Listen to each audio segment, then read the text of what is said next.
Okay, good evening, everyone, and welcome. That's better. Thank you. Welcome. There's just a bit of feedback. Welcome, everyone, to our regular council meeting of September the 11th. I do wish to begin by acknowledging that we are meeting on the territories of the Sauk Nation.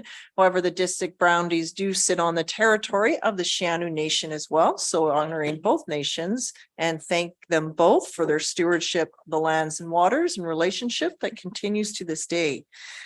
Before we get into tonight's agenda, there's just a few public service announcements that I wish to make. First off, we do have our CAO, Jeremy Denegar, starting with us in October. At the last meeting in July, I had announced that Jeremy would be joining us the first week of September. However, due to unfortunate circumstances, he will be joining us on October the 16th. So we welcome Mr. Denegar's arrival and look forward to working with him. In that week and the few weeks that follows, the council will also be working on strategic planning and governance sessions. And we recognize that one of the scheduled dates overlaps with our regular council meeting schedule. So for October the 23rd, for those of you that may not know this, we approve our regular council meeting schedule in December for the year to come. So all of the dates are noted. So this will be for October 23rd. We're going to shift those agenda items to October 30th, the following Monday. So that's the 5th Monday in that month, of which we sometimes put a hold for special meeting items. We're just going to cancel the meeting for October 23rd and have it flow to October 30th. So hopefully there won't be too much disruption in any items that folks are waiting to come to us.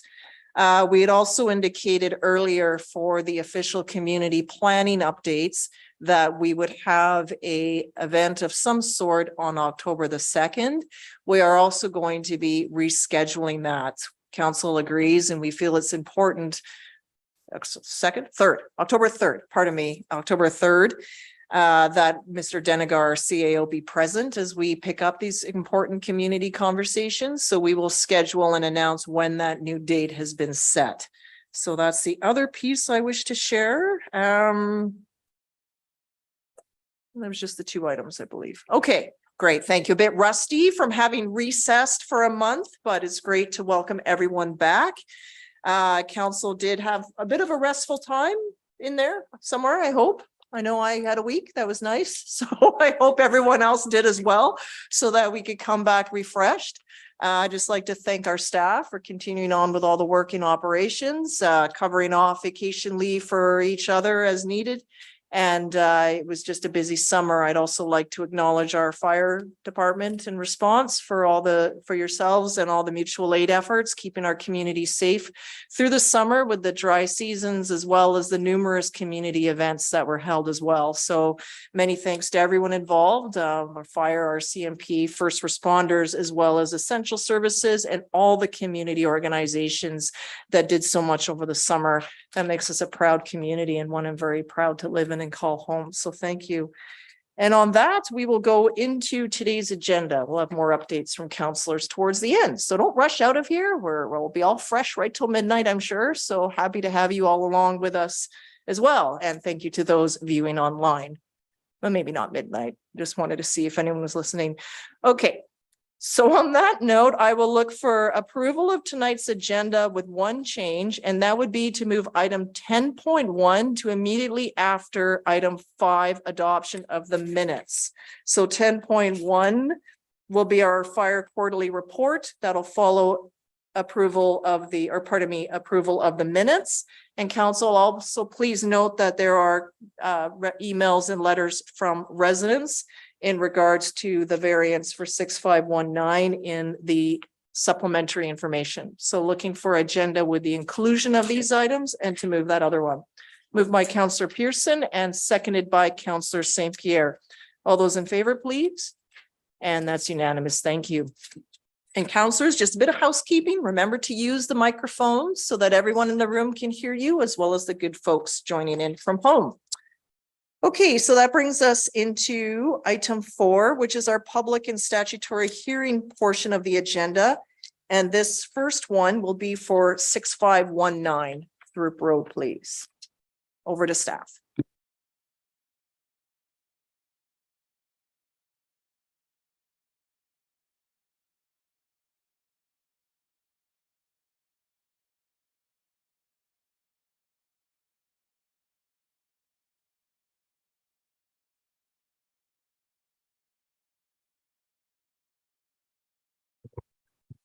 All right, thank you and good evening.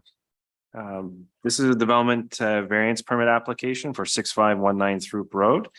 It's a parcel of land approximately 3.36 hectares in size within the Suit Community Growth Area. The site is bound to the north by a golf course and elementary school, west by the recreational ball fields and sport courts, and to the southwest by BC Housing multi-unit development. Southeast property boundary follows Throop Stream. The site spans 3 zoning designations, which are the residential medium density 2, the neighborhood commercial C1, and the rural residential RU2 zone. Property is designated as community residential within the official community plan, and the subject site is being considered under this development variance permit for the portion that is zoned RM2.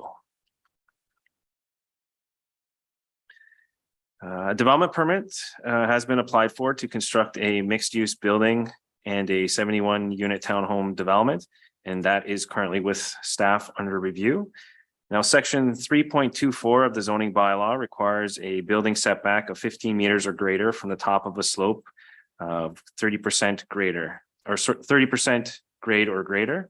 The geotechnical assessment report prepared by Coastal Geotechnical submitted with the application determines that the slopes on the RM2 portion of the project vary from a low slope to the north and west of the site to a larger slope, which is greater than 30% near the ravine along the east property line in the riparian area to the south. This is the portion of the site proposed for construction of townhouses. Townhouse buildings within phase 1, noted as TH3, 4, 5, 6, and 7, are proposed on building sites within 15 meters of slopes less than 30% and do not require a variance. As shown in table 1 here on the screen, townhouses within phase 2 noted, or phase 2 and 3 noted with TH8, 9, 10, 11, and 12 are located along a hillside sloping from west to east, and their proposed building sites are closer than 15 meters of the steep slope, therefore requiring this variance request. Development plans show that the building site setback from the steep slope for TH13 is greater than 15 meters. However, the geotechnical engineers have set a setback limit in the event that the building site is amended on plans. Retaining walls at the slope below TH11 and 12 and internal private roadways that provide access to these units will need to be constructed considering the slopes, but do not require variances based on the zoning bylaw regulations. So based on the geotechnical report that has been reviewed, staff are recommending that the variances be supported, as the geotechnical assessment concludes that the proposed building sites within the scope of the assessment are safe for the intended use when constructed to the recommendations of the geotechnical report. The report also recommends that a geotechnical covenant is registered on title prior to building permit issuance that requires a geotechnical assessment for any new development within the second phase. That concludes my portion of the presentation for this item. Thank you. Okay, thank you, Mr. Paulo. Are there questions from members of council for staff? Go ahead, Councillor St. Pierre, then Bateman. I'm just looking for a clarification, specifically on the purpose of the setback intended. What's the intention behind the 50-meter setback? What is it protecting? What does it achieve? It's to ensure that when slopes are greater than 30% in grade, that the geotechnical assessment has been provided to staff for an assessment to determine that it is safe for the intended use. And so based on the way that the zoning bylaw is written right now, we have that report that says it is safe. However, it requires council support to vary that requirement. If we didn't have that requirement in the zoning bylaw, we would still require all these geotechnical assessments, but it wouldn't come forward to council for consideration. It was the understanding of a member of the public that the reason for the setback was actually to protect wildlife corridors. Do we have other measures in place to protect wildlife corridors in that area? As part of the overall development permit, which is a separate file, there is the environmental assessment that was submitted, the riparian areas assessment, which is provincial jurisdiction for setbacks to the water courses, as well as tree protection plan. So there's a number of other corresponding reports that have been submitted for the overall development permit. Thank you very much. Counselor Bateman. Okay. Through you to Mr. Palo. Now, I know this is a variance and we should only be focused on the steep slope matter here. However, given the concerns raised by the public in our supplemental agenda, and I'm curious why we would not have received in this agenda the environmental assessment report, a riparian area report from the province and the tree protection plan, just to assuage and help people out with understanding this project. Certainly. So as I mentioned in the previous response, those matters are pertaining to the actual development on the site. This is just looking for relief from the zoning bylaw requirement to steep slopes. So potentially if the request tonight was not successful, that would be an indication to the applicant that they need to rework their development plan. And so those environmental studies and other associated requirements for the development permit would need to be reworked. If the variance was supported tonight, that would give an indication to the applicant that they could then continue to proceed with their development concept based on that relaxation to the slope. So those slopes are talking about stability of development based on the grade. The other reports deal more specifically with the environmental considerations, somewhat separate from the steep slopes. And yet rhetorically, I would note that it's very difficult to make a decision about the impacts of these townhomes on that steep slope. And I'm sure the environmental assessment report would in fact answer some of these questions. Again, the geotechnical report is more specific to those steep slopes. The environmental piece, which in a conversation on Friday with an affected property owner, I had indicated to them the overall development of the development permit application in the other file, that there would be a significant naturalized area provided between their property boundary and this development, and that the steep slopes was further northwest of their property. So that more detail would come about with that development permit, but that the attachments in this report would at least give them a conceptual idea of where the development actually stops and the continuation of the naturalized area, which would abut up against their property.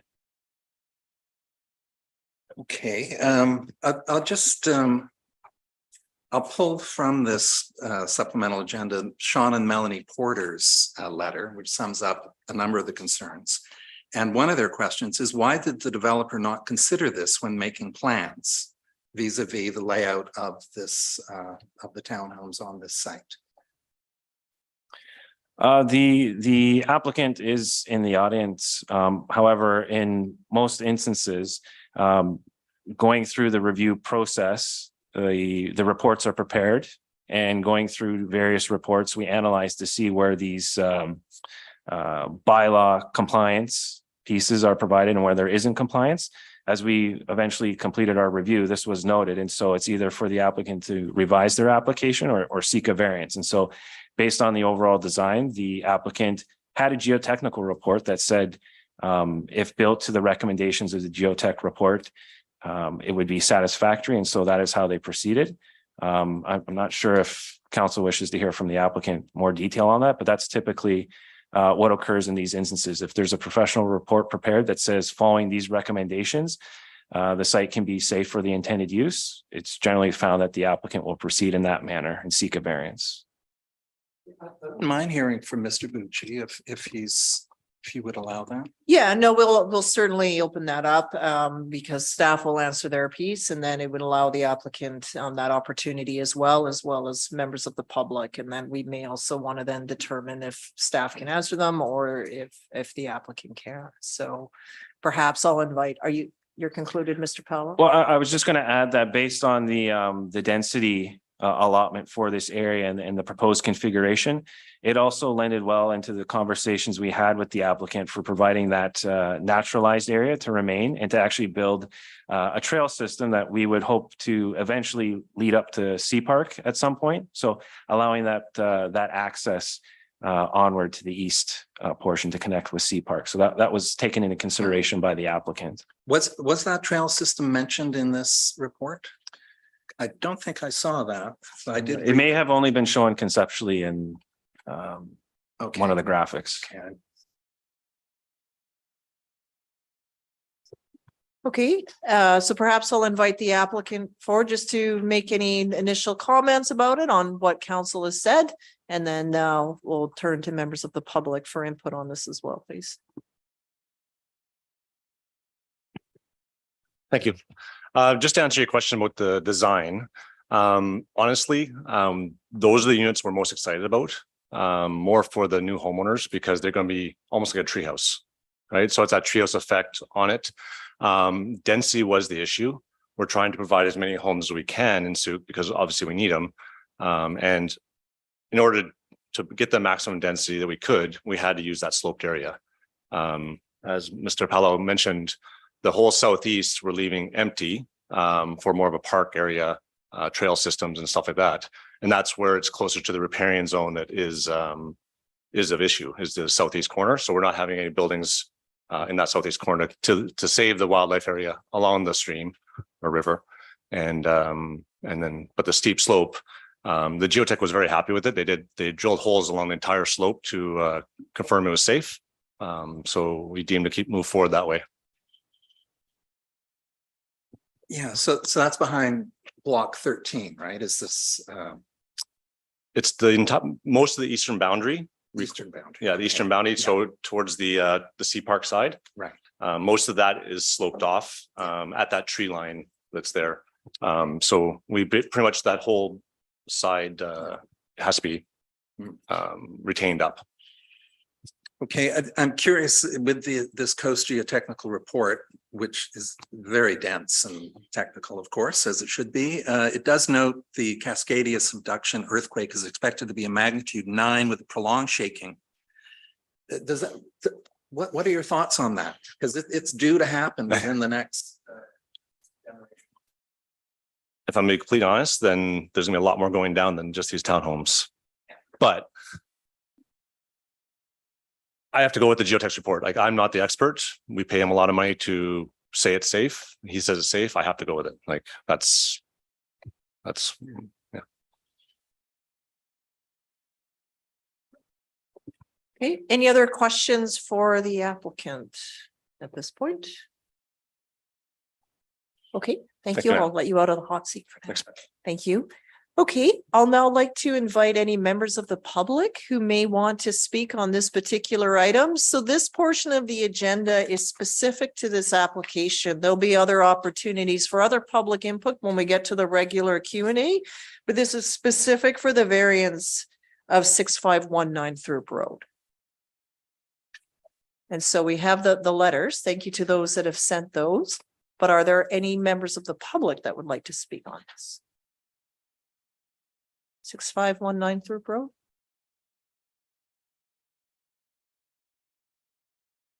Call for a second time, just in case. I don't think anyone's in the facilities. Okay, third and final time. Okay, so no one in the room is approaching the microphone on this item.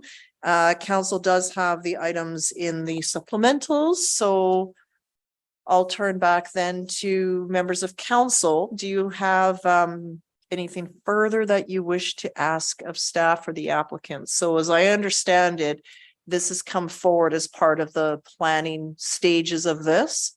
And then at some point, will a more fuller development permit application come to council, or would we expect to see anything on this particular application at any point?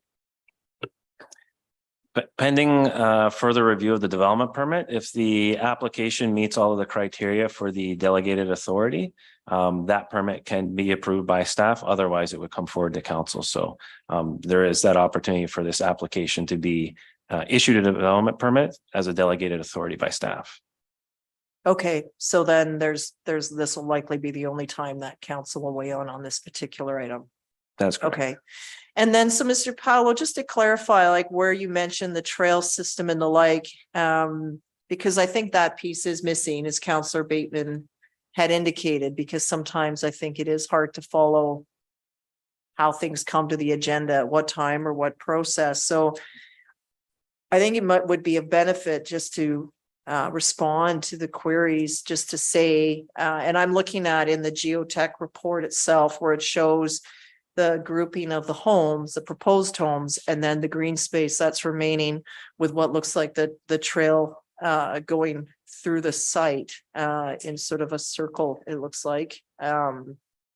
And then over to Sea Park. So is there some way of confirming back on those pieces to the members of the public that are concerned? Like, how can we close that loop? Yes, staff have been responding to inquiries that have come in. So I believe in some of the supplemental, there has been then the follow-up. And then on the other correspondences, whether it's been by phone call or I did speak with an individual from the Strata Corporation down on Drennan for the townhouses. And explained the differences between the development variance permit and the development permit. And they had indicated they were going to take that back to the Strata to speak with the other applicants. And I welcome them to reach out further if there was more questions following that. Okay, so over to council. Any questions for staff? Go ahead, Councillor Bateman. It's more comment. It's just, I find it so frustrating sitting in this seat, knowing that you have, and staff rightly, according to the development permit approval bylaw, have the full and proper right to approve these matters. I have no sense of the form and character of this project. I don't know what kind of amenities are involved, how much lot coverage. I mean, there'll be 8% or 10% amenity space. I'm not seeing the environmental assessment report. So feeling like one of these correspondents here, it's a little, I'm a little in the dark, and theoretically I'm to make an informed decision on behalf of the people who voted for me. So that's just a general comment. Probably why I will have to vote no on this. I appreciate that. I guess this would have come through rezoning to us, and the rezoning process would indicate what the density is like, what it was at the time, what was proposed, ultimately what was approved at that time. All of that would have been done in the zoning process. So I hear you though, because it's hard to keep it all organized in the mind because there's so many other pieces that come forward, and then zoning can happen one year and then the land sits and then it's zoned, and now suddenly someone's coming forward for development permit, which is an entirely different process. So sometimes it's hard to piece that together. Particularly when it's in 2007. Is it 2007? That was- Last year, we brought forward a rezoning application to modify the corner portion of the C1 zoning. So that was the first initiation by this the applicant to indicate a process to move forward with development, and then through the development permit process, an intention to meet all the requirements, and that's specifically why the delegated authority bylaw is in place, is because council has set through other bylaws the specific regulations, and if staff can review and confirm that they've met all those bylaws, it wouldn't require a decision by council. It can go directly to staff as a expedited process for the applicant and development community. Councillor Pearson and Beddoes. Yeah. And just a comment, it's sometimes it is hard to follow the bouncing ball through from 2007 to here, but the zoning isn't the question. It's a variance. And that's the issue around the slope safety. My question through the staff is, not related to this, is there's shows on the site map dedicated for road, and it's on lot 2. And I guess that's to the east of the subject property. Can you explain that dedicated for road? Because it looks like it's going from nowhere to nowhere. I think I kind of remember this, but.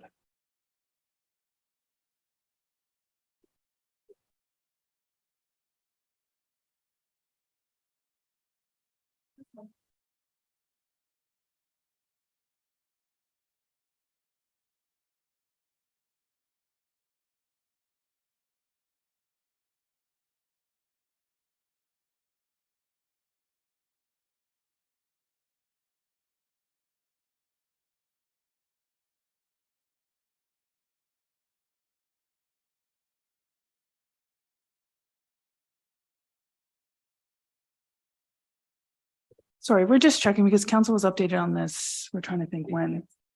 At a meeting a while ago. I just can't remember Okay, exactly I'm good why. with that answer, actually. Okay, I just. Yep, thank you. And I was just making sure that was on, it was the same one. Okay, thank you. No further questions. Okay, Counselor Beddoes? Yeah, just, your work through your worship, to Mr. Paolo. Now, if the applicant doesn't get, this variance, it doesn't stop the project. It's just that the applicant has to rework it. And, so the development process will go ahead.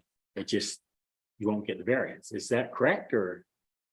Similar to other applications that we've had, if a variance is required and the variance isn't granted, in order for a development permit to be issued, all of the bylaw requirements need to be satisfied. So that might be an instance where an applicant may have to alter their design, but that would come afterwards.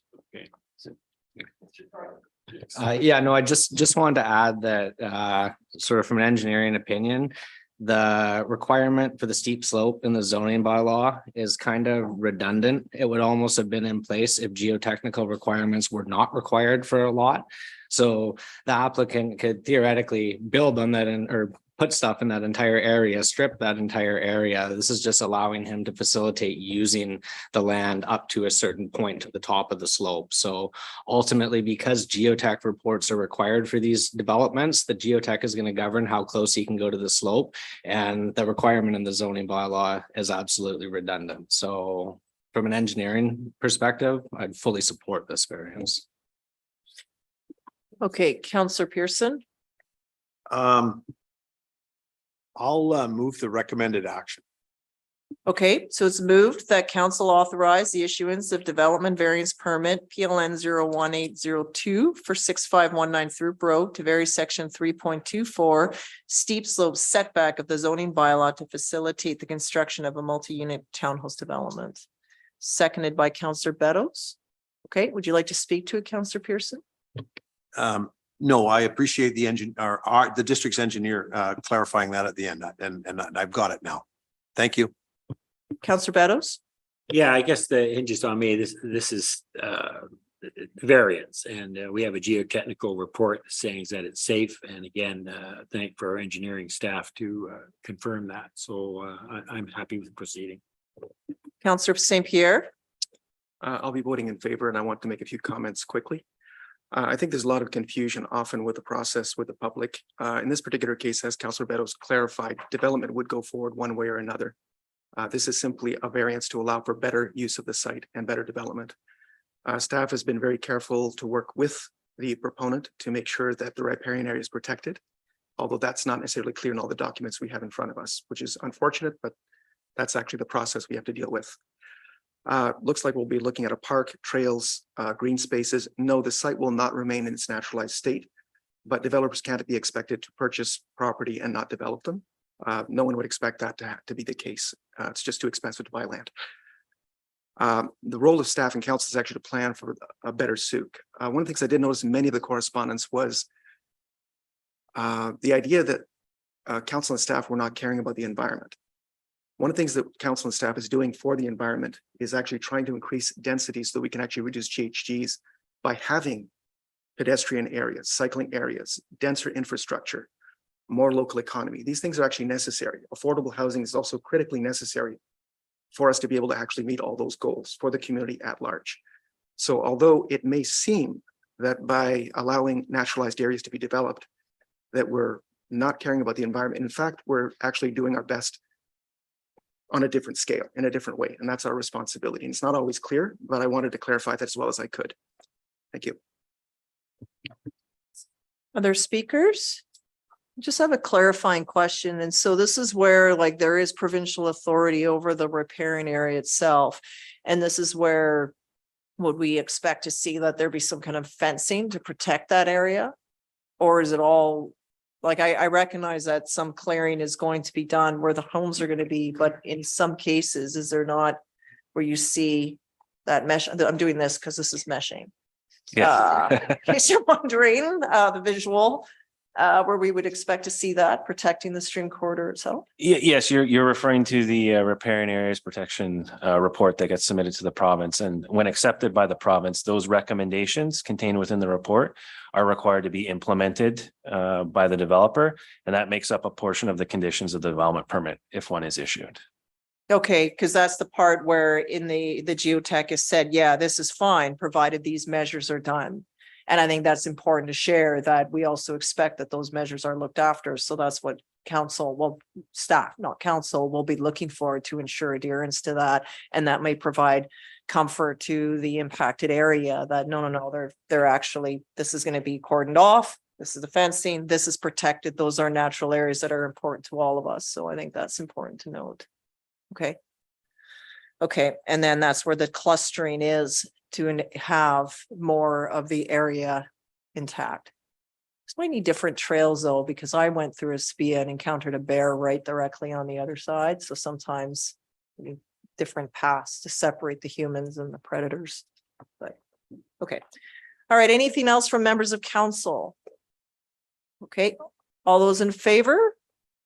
Any opposed? Councillor Bateman is opposed, so that carries. Thank you. Okay. Next item up, please, is meeting minutes. There's a whole block of them. So we'll do them in a block. That the following meeting minutes of council be adopted as circulated: June 26th regular, July 4th special, July 10th special, July 13th special, July 24th regular, July 24th special, and August 8th special. Moved by Councillor Bateman, seconded by Councillor St. Pierre. Any questions or corrections? Immaculate. Immaculates. What? Never heard that from Bateman before. Sorry, Councillor. All right, all those in favor? That's unanimous. Thank you, staff. Well done and good eye as always. Okay, next up, we've moved our 10.1 fire quarterly report forward. So now we will hear our presentation from Chief Ryder, please.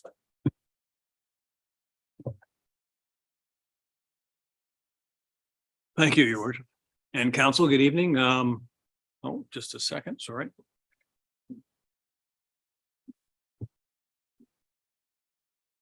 Oh, what have we got? There we go. Okay, great. So in your package was a PowerPoint and a quarterly report. Hopefully you've had an opportunity to have a look at it. I'll be focusing on the PowerPoint tonight, and I don't think, unless you want me to, I'm going to read exactly everything on there because it could be quite lengthy, and I know there's lots going on. So I'll focus on some of the things that I want to talk about, and by all means, I'll answer questions. If I can get this to work.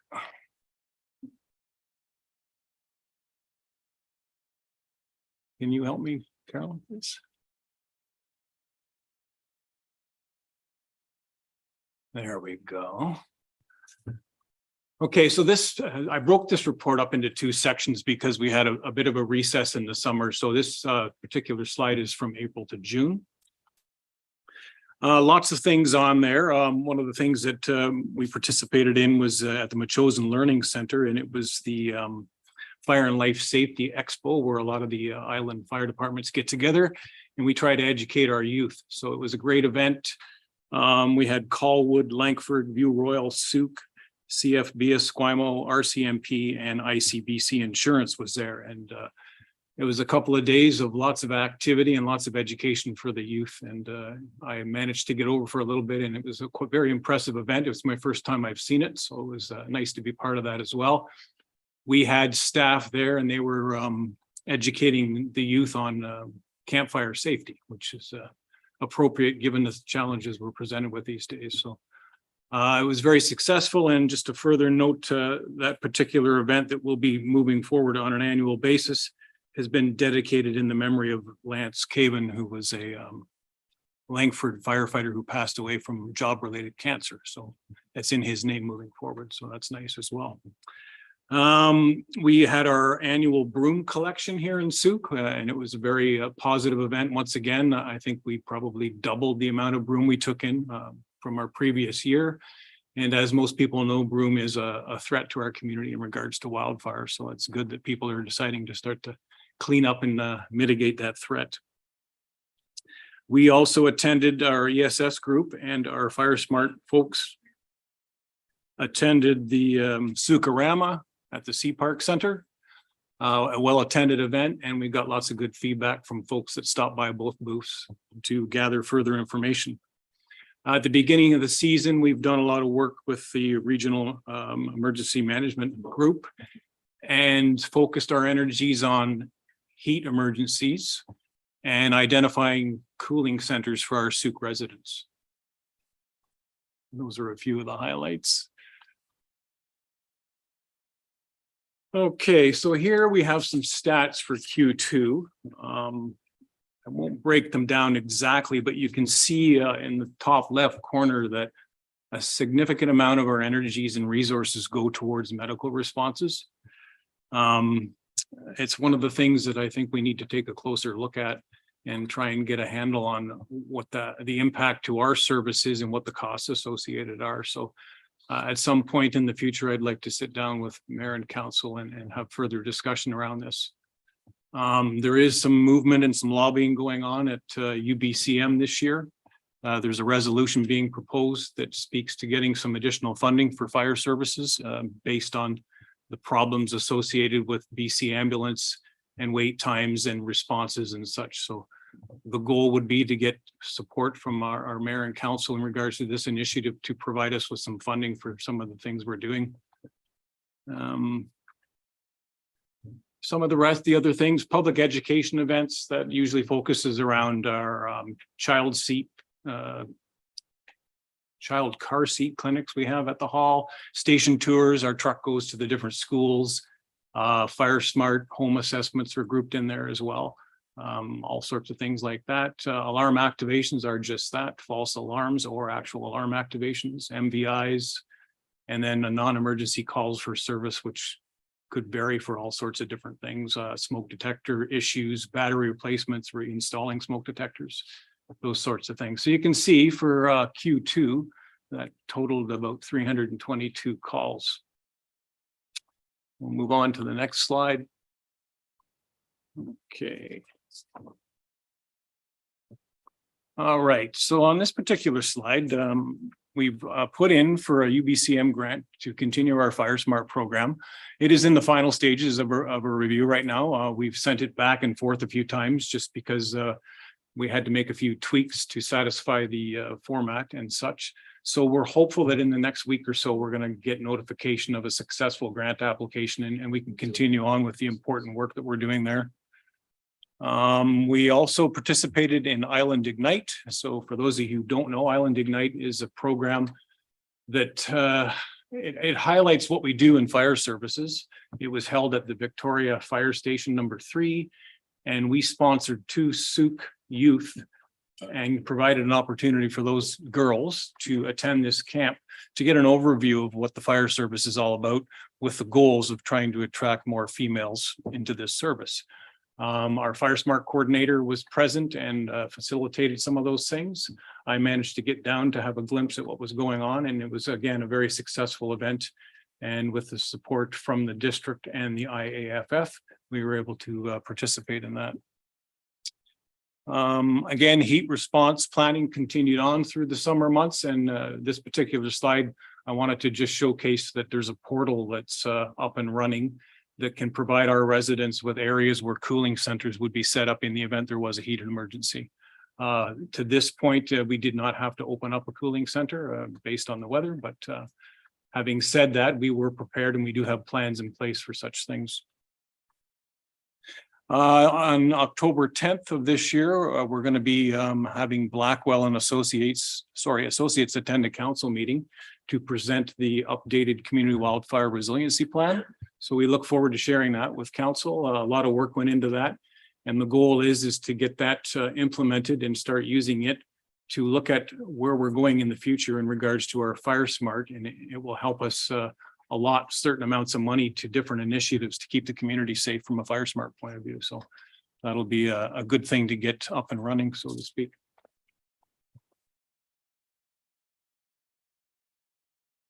Okay, so here's the stats for what I'm terming Q3. Total calls for Q3 were 255. And again, you can see up in the left-hand corner the amount of medical responses we've been going to.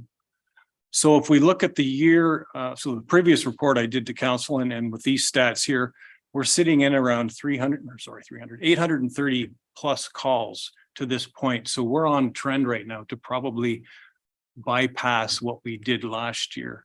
So it would probably be safe to say we're going to be sitting around 1,100 or more calls for 2023. So things are just continuing to get busier here. Okay, a little slide there, just highlighting some things about the wildfire season this far. The stats basically speak for themselves. They show that a lot of these calls are human caused and some of them are also caused by lightning strikes. What else do I have there? Yeah, we're getting ready for Fire Prevention Week this year, and the fire safety theme is around cooking safety and being fire smart and fire wise in the kitchen. We will be we'll be hosting and having some things going on throughout this week, and that'll be put forth in the media for everybody's awareness.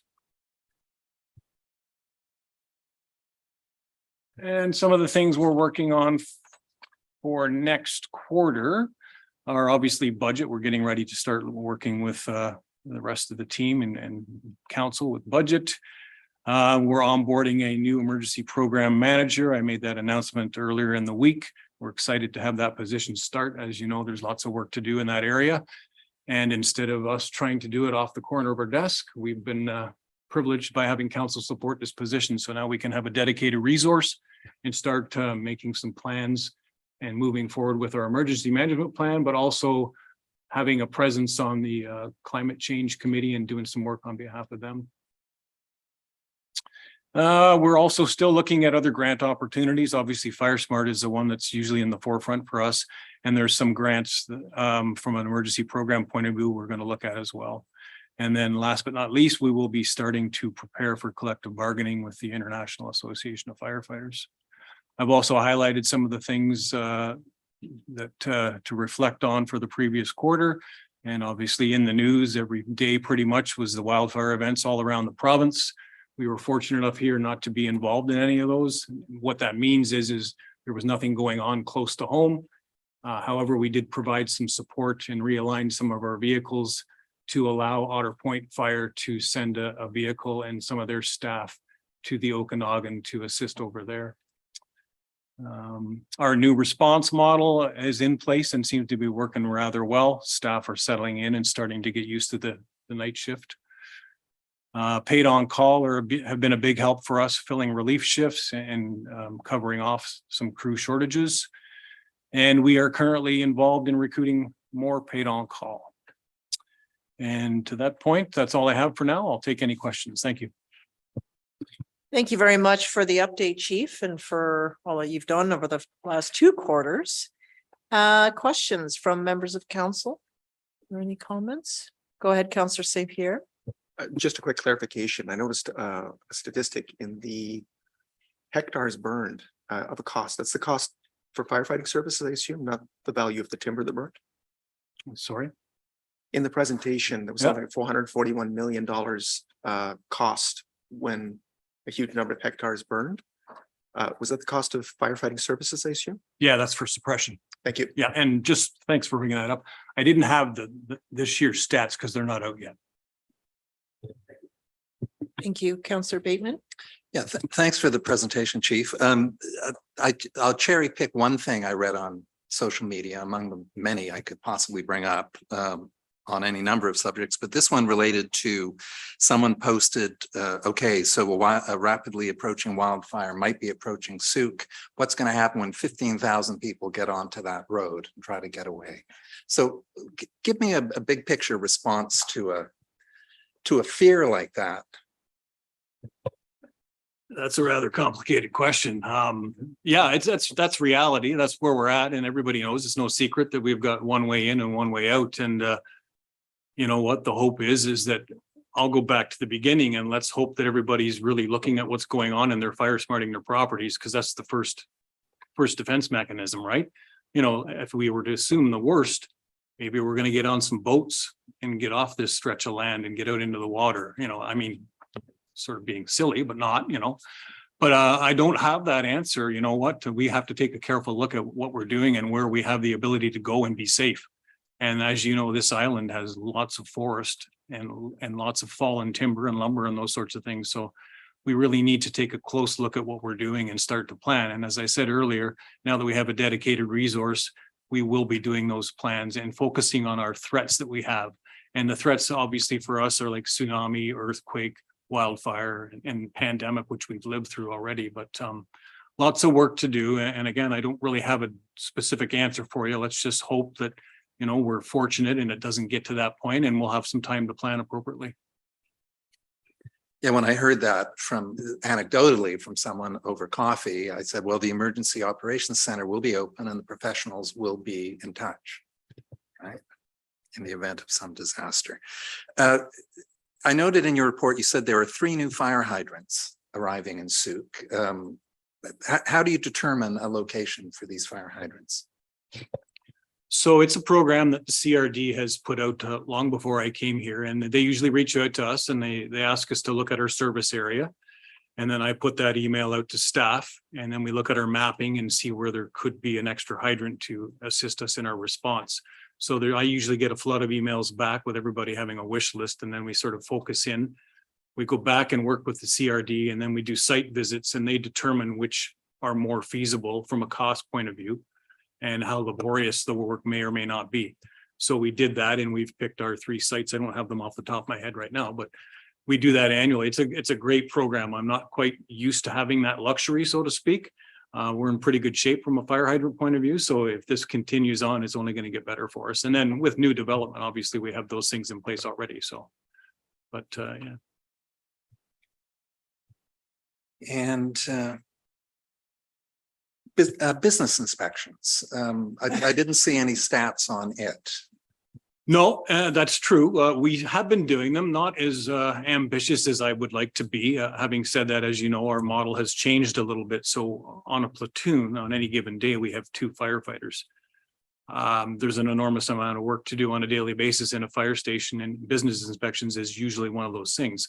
So we've been trying to keep the business license inspections moving forward. It's all the other ones that we're sort of lagging behind on. The goal is to try and get our response model a little bit deeper so we have more bodies to do more work. We're not there yet, and as you know, we will get there. So we're sort of managing the best we can right now. We're trying to come up with new ideas, and I think once we get into budget talks, I'll be presenting you with some different ideas to hopefully solve some of those problems. So For your work and your team. thank you. Counselor Beddoes?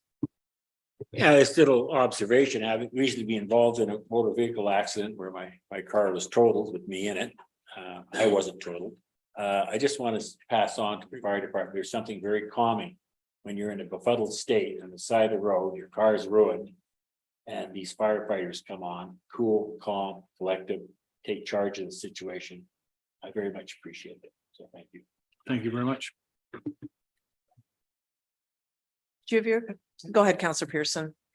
Yeah, thank you for your report, Chief. I too have unfortunately had to have family members tended to by the emergency services, both fire and ambulance, and your staff, exemplary. Handled the situation extremely well and brought a certain calmness to Counselor Beddoes' statement to the situation, and greatly appreciated. The service was there when we needed it, and it came promptly. So 0 complaints from me. So thank you for your hard work. Thank you. Counselor St. Pierre? I've been wondering for many years why our fire services were doing all this ambulance work without actually getting any remuneration from the right areas. I'm really happy to hear about the UBCM resolution, and I look forward to discussing it with you because I think this needs to be supported and looked at in depth. So looking forward to that chat. Thank you.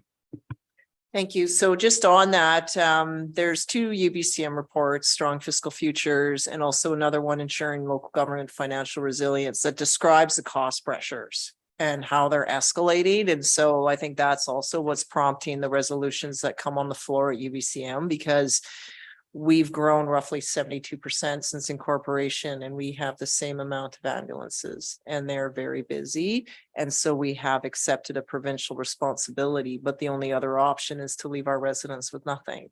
And that's why we are here where we are. But I think it's important, I like to say we need to upload the download, because it's a lot for local government to bear. So the statistics that we're receiving and the data in the quarterly reports as well as the annual reports will certainly help strengthen the advocacy that we need to do around this. We take it seriously, as well as the overall wellness of our community members, but there needs to be a break on the finance piece that it costs. Chief, I'd like to thank you for your work you're doing around recruiting more women, because that's half the population to recruit from.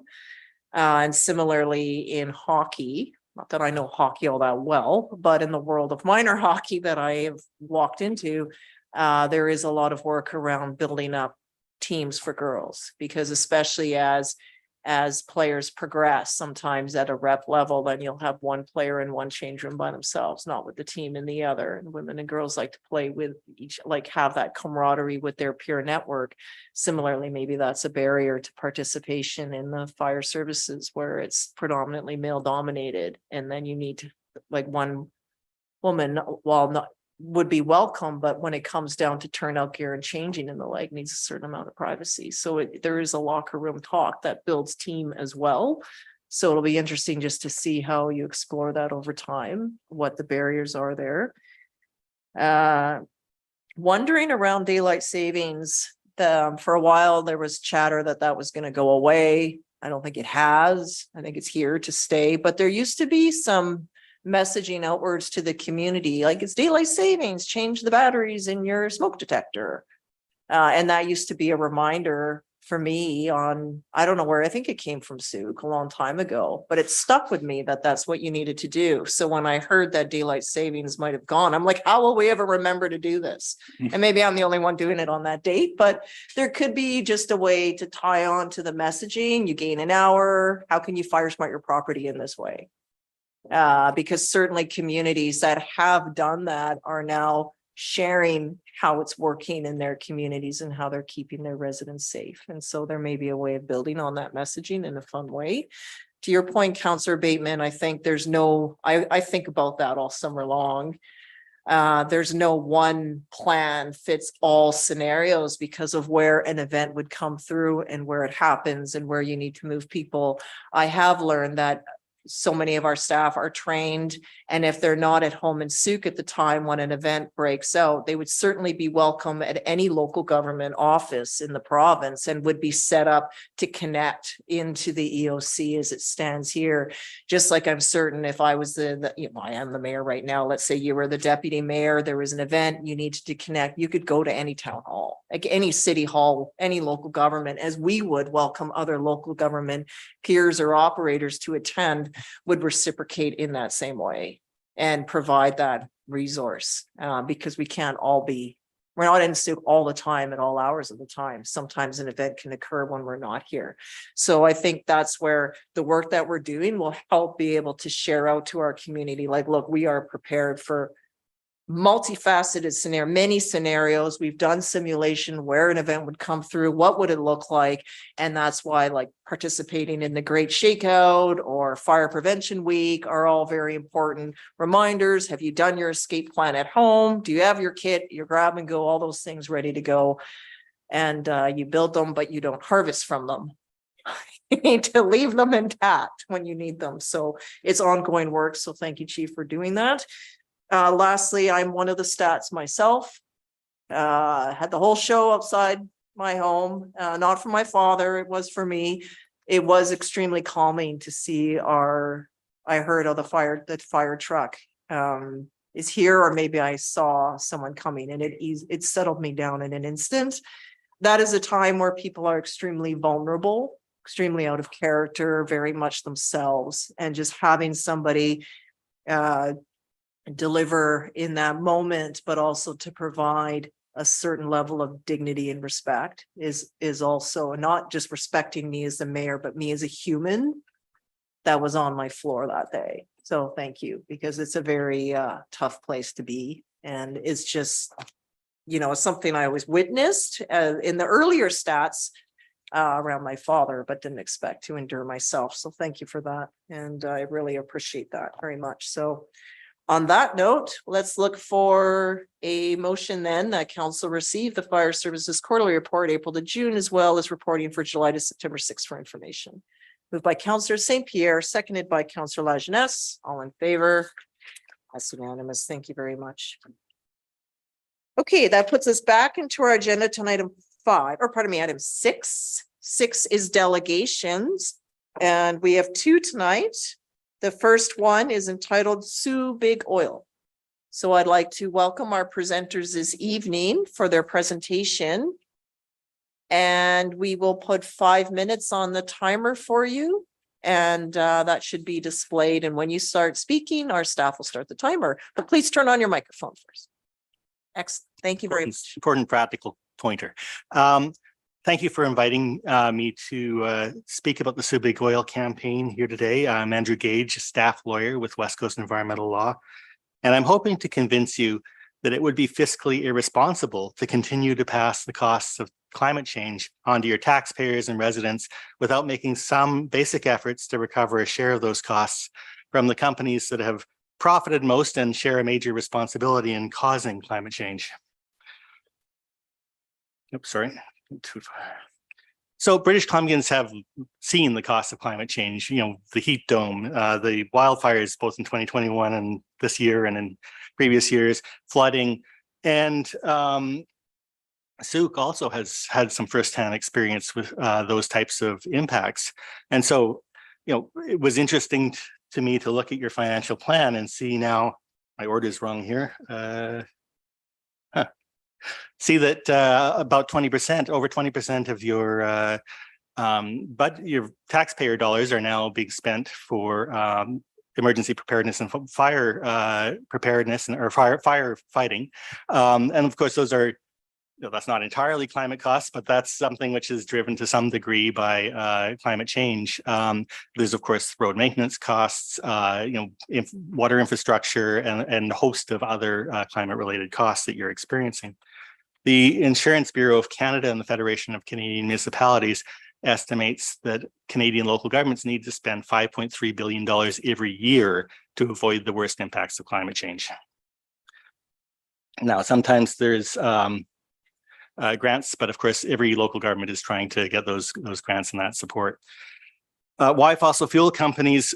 You know, increasingly, scientists are able to quantify the contribution of different companies to climate change. And the reality is that 90 entities, mostly fossil fuel companies and cement companies, are responsible for almost 2/3 of human-caused greenhouse gas emissions. Many of the same companies were notified in the 1950s, late 1950s, by Dr. Edward Teller speaking to the American Petroleum Institute, that when you burn fossil fuels, it causes a greenhouse effect, and that could lead to the submerging of entire coastal communities. And that was 1959. Since then, the fossil fuel industry commissioned studies, learned more about climate change, and by the 70s and 80s, they had world-class climate models, which told them a lot about how their business model was going to affect our communities. And through all of this, the fossil fuel industry, oil, gas, and coal, pursued a business as usual approach, making massive profits as a result. They bought or researched low emissions technology, but they failed to develop those patents instead of investing in oil, gas, and coal and expanding their main business model. When governments started taking action in the late 80s and early 90s to reduce dependence on fossil fuels, the industry upped its game. And we don't have time to go through it, but journalists, academics, scientists, and others have documented the shocking history of misinformation campaigns, of lobbying against action that would have reduced dependence on oil, gas, and coal, and other false solutions that have prevented climate action. Even now, global fossil fuel companies are putting their profits ahead of the health of our communities. BP and Suncor and Shell have all recently rolled back their climate commitments because they're making too much money from fossil fuels. This type of case can succeed. In 2021, 23 academics from across disciplines tried to answer the question, why haven't we been successful in reducing greenhouse gases? And the answer came down to power, and especially the power of the fossil fuel economy. So this type of case can succeed, which clicking this way makes more sense. We've seen it in lawsuits against tobacco and opioids. We've seen it in the Netherlands. This photos from the Friends of the Earth Netherlands court case against Shell. And there's currently over 40 local and state governments suing fossil fuel companies in the US. And I gave you a letter from 28 Canadian law professors confirming this is possible here in Canada. By bringing this as a class action lawsuit, local governments can pool their resources and protect themselves against the risks of this type of litigation. And when the public understands that the alternatives is that we pay 100% of these costs as taxpayers, they broadly support this type of litigation. So the case does start by a judge confirming that there's an arguable case. It's one of the first stages. And that can give everyone confidence that this makes sense going forward. We're asking you to join with View Royal and Gibson's and hopefully other municipalities as this go forward in supporting and coming on board with a class action lawsuit. Thank you. Okay, thank you very much for your presentation today and for leaving your contact with us. That's great. And I know there were some questions that I don't think I have answered that were discussed previously. So I'm obviously happy if there are questions to answer any of those. Sure, it would just be briefly, because then typically if procedurally, if council wish to move something, they would need to provide notice of motion, and then we Oh, I would see. take that into consideration at a Okay, later time. I understood that. Yeah. Go ahead. Yeah, I'll just note that View Royal's motion, which passed on June 5th, they'll be sending a letter out to all municipalities. So at that time, I'd be happy to pull that from correspondence and we can have a fuller discussion at that point. A couple of quick questions. I think in the View Royal presentation, you noted, I think you need at least $500,000 to get this started, a class action lawsuit. I mean, the hope is that there's enough municipalities putting in just $1 per resident, that no one municipality has to bear a huge portion. So what the View Royal resolution, their approach was to say that we will put in our $1 per resident when there is a critical mass of local governments representing 500,000 people. There's not a specific formula here, and it's not West Coast Environmental Law that would be taking on this case. The municipalities would be hiring a legal team that specializes in class action litigation. And finally, just how many other municipalities are you speaking with at this point? Is it a? It's very much in process. We've got invitations to speak to another number of other municipalities currently, Squamish, Metchosin, Highlands. We've spoken more informally to councillors in a number of municipalities. And there's Subig Oil organizations, volunteer groups in, I think, well over a dozen communities now. Yeah. Councillor St. Pierre. Thank you for your presentation. I was just curious about something you mentioned, and that was mitigating risks by spreading it across a number of local governments. Could you expand on what those risks are, other than obviously the financial cost? Yeah, the financial cost is part of it because local governments bring together, you can bear that more easily. And I think that's particularly an advantage for smaller municipalities. But one of the risks that is usually the case, and this isn't related to the pooling, it's related to class action lawsuit. Usually when a party brings a case and if you lose that case, there's a risk you have to pay the other side's legal fees. That's not the case for class actions in BC. So by bringing it as a class action, in addition to being a great way of allowing cooperation between a number of local governments, it also protects the parties from having from that particular risk. Really, a municipality that signs on as the lead plaintiff that actually has their name attached, there's significant additional staff time and resources. We hope to see that supported by as many municipalities as possible. But for other municipalities, it really there are limited downsides to participating in this type of litigation and potentially some very major upsides. Okay, thank you very much for being with us tonight. Thank you. Okay, our second delegation tonight is 6.2, preventing tax increases. And that is a presentation by Chris Zumda.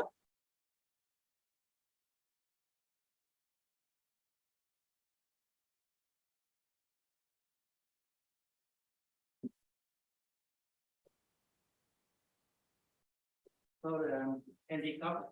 That's okay. Take your time. And the soup. And I came first time. Just, Okay, sir, I'll just let you get settled and then you'll need to just turn on the microphone so we can all hear you, okay? the green one No, just on the stem of the microphone itself. here. Yes, and then we have 5 minutes for you, sir. Go ahead, please. No, maybe not enough 5 minutes. But whatever, might have to come maybe next time to continue.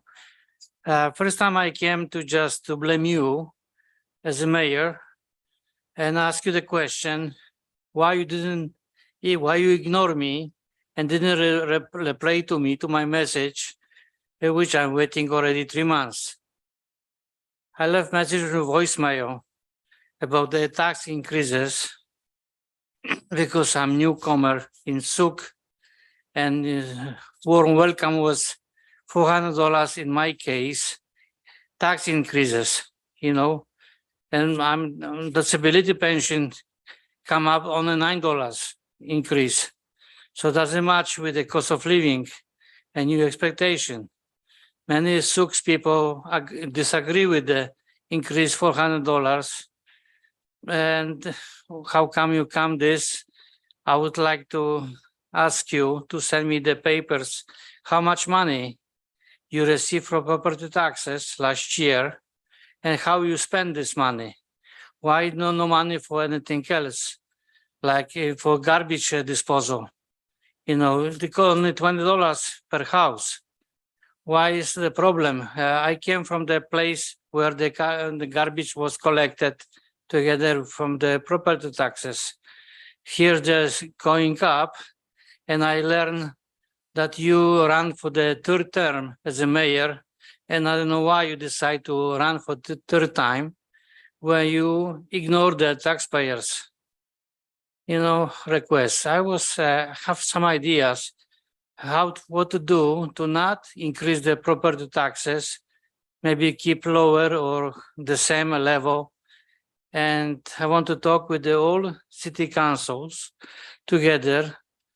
For example, if you have the budget to install the camera on the roundabout, right? Then you know, like, because I have time, because not working disabled man, observe that maybe 80% of the cars going through the souk, you know, they're not stopping in the souk. They're full loaded the food, full loaded on the drinks, full loaded the gas, full loaded everything. They're going to the China beach, to French beach, to the Whipping Spear, wherever something goes somewhere. You don't have any business from them. And then they barbecuing, parking something, partying, and left the mess. Who is clean up? Of course, the Souk district clean up, right? Who is paying this? Of course, Souk paying for that, right? Why is everything for free for them? And we have to pay after it with tax increases.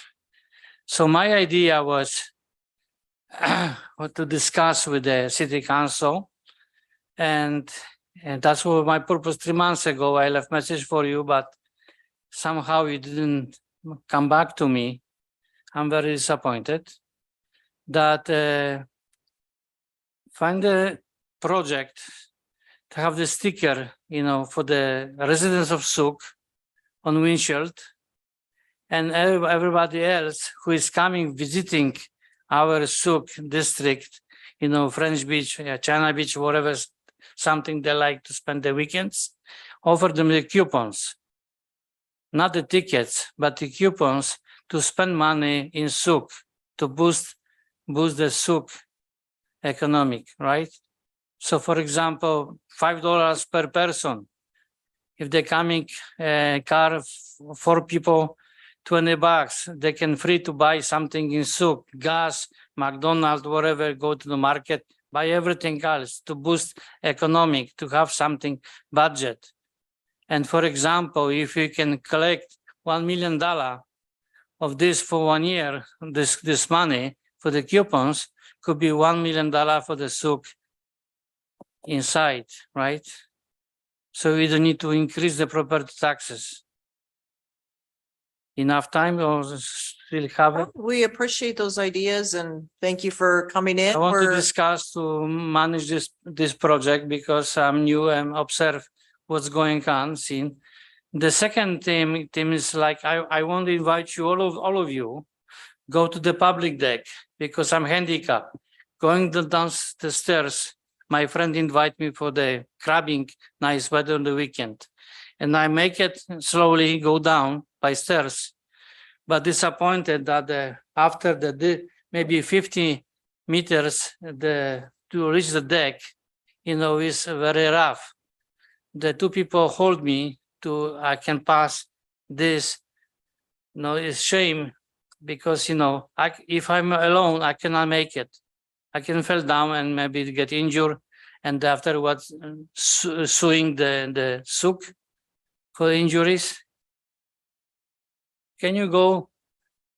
Because maybe you can go on people told me McGregor, right? You can go even wheelchair or something, but for me, walking is too long, right? As you know, long. I tried that way too, but this is a short one. But if you can, this doesn't cost much money for the SUC to make the even safe pass from the stairs to the deck. Okay, we are at time, Mr. Zumda. but Yeah, thank I you know- for I know being it's not with us tonight. 5 minutes is not enough. Yeah. Yeah, there's a lot, but we are in the middle of doing our At budget least I can work, so I can start something to wake up, the people, they can do something for SUC, like, I try to do something, but when I went to the district, I already missed deadline to run for election, because I want to be one of you to make something better for SUC. well, the next election is in October 2026, so it's good to see you here and you can get familiar with the I hope, process and be ready for that. But Yeah. I hope that those people right now, they can try to open mind and then do something better Okay, things for the people living in SUC. thank you for coming Okay. tonight. Thank you. Yeah, so Mr. Zamuda, Yeah. could you please present a written report on your suggestion vis-a-vis this $5 coupon?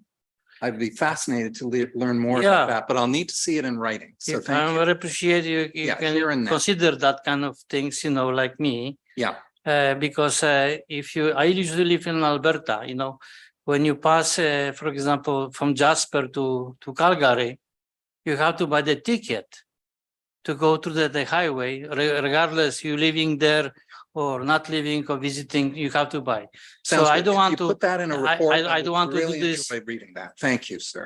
I don't want to do this. People think, oh, the SUC take money. No money, just coupon, so they can buy something to boost economy in SUC. Okay, That's what we need. thank okay? you very much for your time with us tonight. Okay.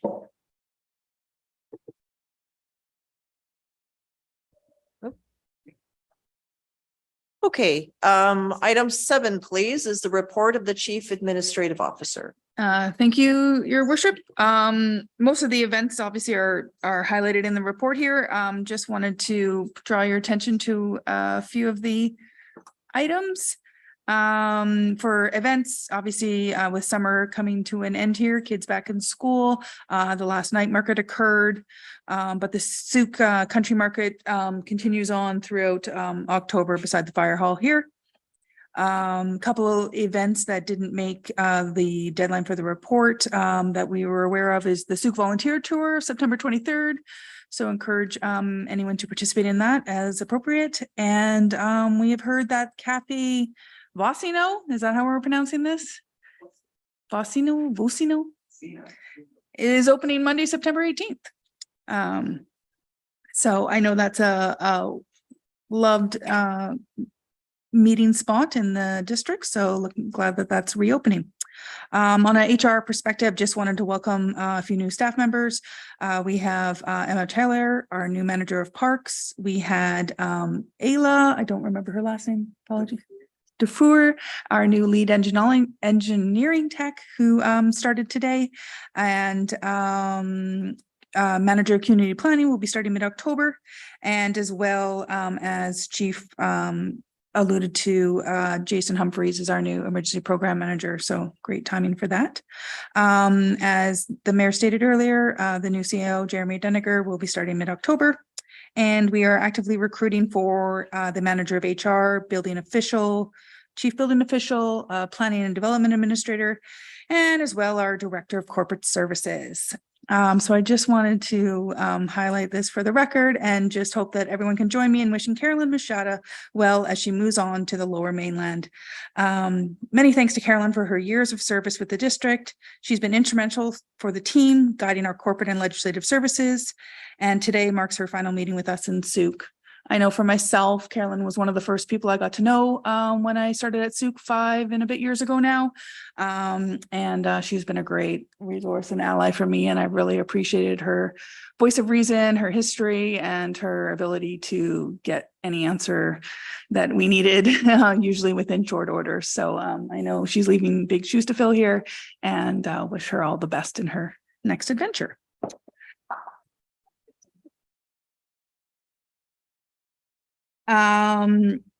There is, let's see, communication stuff, lots of communication going on, lots of news out there. Kind of for the last delegation there, there has been lots of communication and newsletters and website updates, ads in the paper and all of that. So hopefully he will start seeing some of those and maybe getting some of the information he's looking for, because I think a lot of that information is out there, and timely budget conversations will be starting up and special meetings will be occurring later on this year. So hopefully we can see him and other residents of Souk out to participate in that process.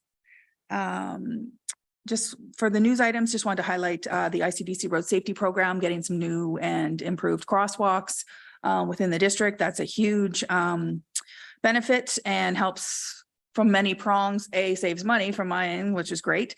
B, makes it some more safe for, kids and members of the community to get about the community. If we want to reduce GHG emissions, that's one of the ways to do it, is to make other modes of transportation safer for residents and people visiting Souk to get around. So thanks to the engineering department for putting the time and effort into securing those fundings. The Active Roots School program has been launched with a positive early response, and we have a pilot project working with Poirier Elementary, and we are, once that is done, we'll apply some lessons learned and try to expand to more programs in the future, more schools in the future. Budget survey closed, so stay tuned for an upcoming council meeting for update on what we heard, and that will be kind of the kickoff of budget conversations, is just to kind of relay to council and the public in whole themes and responses to the survey. We believe we've engaged with more than 1,000 residents so far through pop-up surveys and the various markets that have occurred throughout the summer months. And as most people know, there's some major roads projects happening in Souk, Charters Road, as well as Church and Throop Roundabout. Both of those projects, Church and Throop, I believe, is more actively going on right now. So obviously apologies for the delay, short-term pain, long-term gain situation going on here. And staff are absolutely aware of impacts to this and are doing everything we can to be proactive about the timing of this notice and reduce it as much as possible, keeping in mind that some things are out of our control. And when you start digging in the ground, all of our roads are rural, so there's always surprises that come up, and we're doing our best to manage for that from a budget perspective and from a time perspective, and be realistic on what we're doing here. Ravens Ridge is another great project, and so that is finalizing the landscaping plan, and staff are definitely looking forward to getting that asset and amenity built out to at least the next big phase of that and have that available for the community. As always, staff are here to answer anyone's questions and provide any information that we can. And I will leave that at that. Thank you very much for the update and your report. Any questions? You can move on. And that would be to receive, oh, sorry, go ahead. Yeah, just one quick question. Any estimate as to the timelines for completion of the roundabout? Through your worship to Councilor Lajeunesse, roundabout started construction already. Substantial completion is looking towards spring, early summer of 2024. Engagement in the charters project will start up in January and it'll be near the end of 2024 for substantial. Thanks. Oops. Sorry. Sorry about that, everyone. Okay, motion to receive the report of the CAO for information moved by Councillor St. Pierre and seconded by Councillor Bateman. All in favor? And that's unanimous. I hope that doesn't bing online because that would be really loud.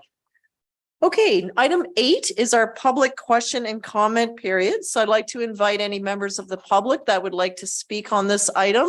This would be all items except for the development variance permit that we already received public input on. So all remaining items, please. And we'll put 2 minutes on the clock. And if you could introduce us with your name, please. Oh, you just turn on the microphone. Other right on the step. Okay, my name is Oliver Hockenhall. I'm a citizen of Souk, which I love very much, a very beautiful place. Thank you for the opportunity to speak with you. I envision, this is about the Galloping Goose. I envision transforming the Galloping Goose Trail, a 55 kilometer active transportation route on Vancouver Island, South Coast, into a curated gallery for reconciliation, cultural expression, environmental art, augmented reality art, and community empowered placemaking. Learn more at gallopinggooseproject.ca. I've sent you all details and my site, which deals with the project.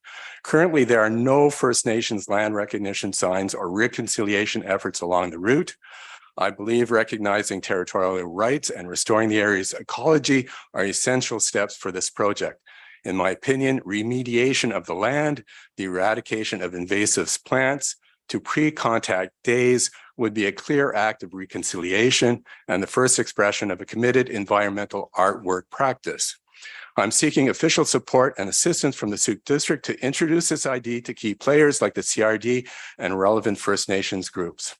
I previously contacted CRD Parks board members as well as filling out their contact form, but I've never heard back from them and it's been about a month and a half. So that's my reason for my appeal to you.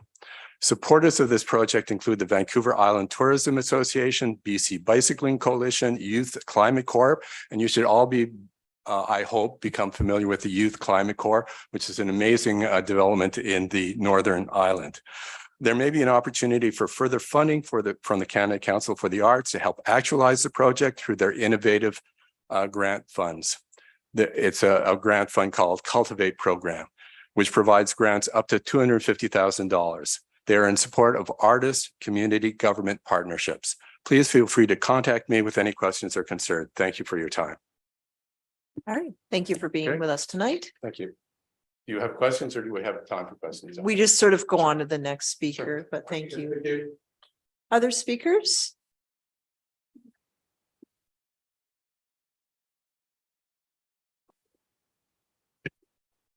Hi, I'm Susan Belford. I live in Souk and pretend I'm 10 or 12 people. When I sent out the reminder to people that Andrew was going to be speaking about Souk, about Soo Big Oil, I got response after response after response saying, go, I can't make it.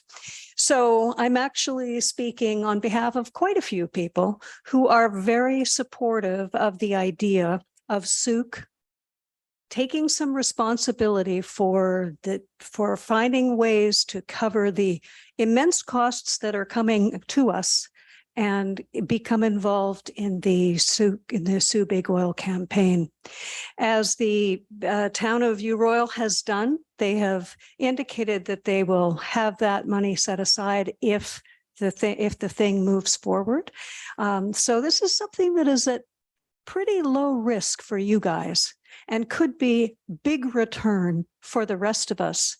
Oh yeah, I'm speaking for 11 people. I'm also speaking for my 11-year-old granddaughter who probably shouldn't have to be paying the kinds of massive costs that we have coming towards us. Thank you so much. Bye. Thank you, Ms. Belford. Other speakers tonight, and this is the only remaining time on the agenda for public input. So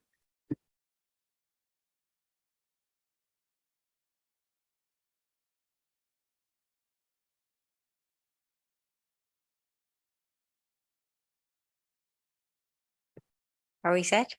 Great, thank you. I'm glad to be here. Thank you very much. I'm speaking also representing many, many people who could not be here to categorically against Soo Big Oil.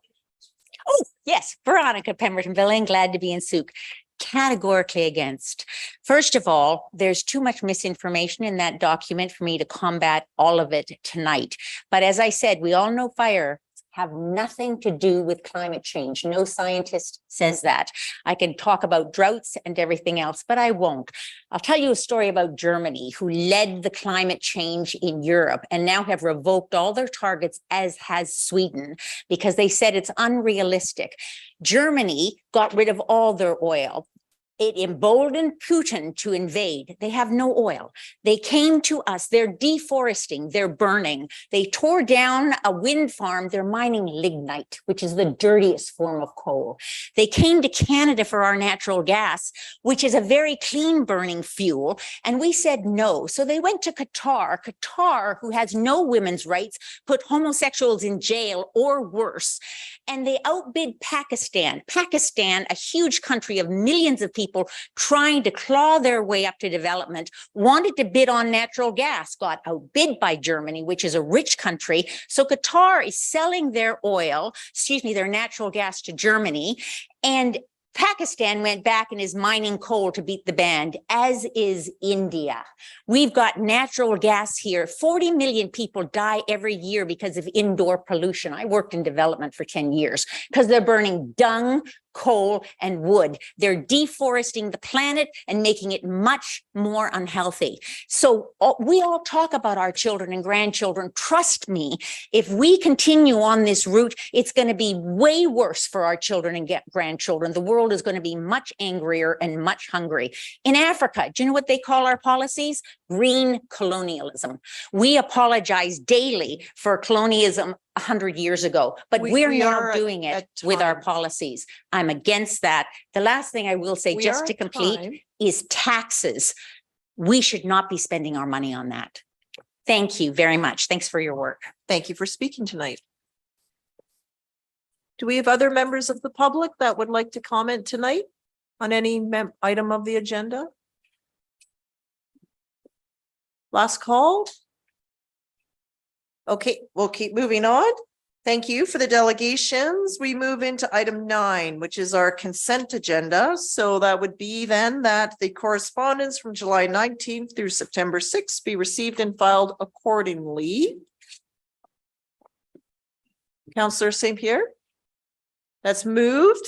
There's just a residual thing. Do I need to do something in regards to L or no? Is that just an example? That's the sample. Okay, it's moved. Anyway, sorry, mover, you moved the block. Shouldn't argue, seconding the block. All those in favor? Can I pull a couple of items? Oh, you did want to pull. Okay. Yeah. All right, we're pulling. Okay, I'd like to pull number 14. Okay, hold on. That's the Trans Mountain Pipeline Human Health Risk Report from the District of Metchosin. Okay. Number 56, proposing a Souk police dialogue, August 24th from Paula Johansson. Okay. 59, Souk River Bridge incident from Matt Mortensen. And given Mr. Hockenhull's presentation, I thought I'd pull number 76, which is his detailed report, so that we can bring that forward. Okay, so that's moved, except that 14, 56, 59, and 76 will all be pulled. So those items will come to the next regular agenda. The rest will be received and filed. Okay, everyone's clear? Anyone else looking to pull? Nope. Okay, all those in favor? That's unanimous. Thank you. Item 10.1 is complete. Item 10.2, please.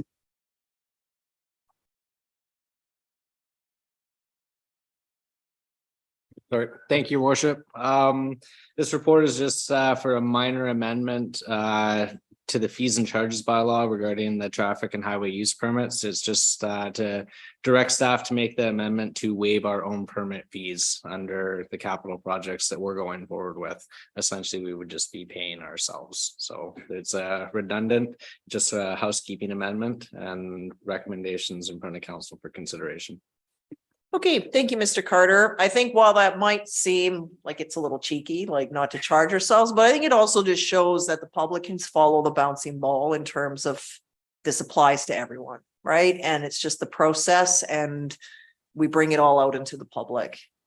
But yeah, completely on board with this.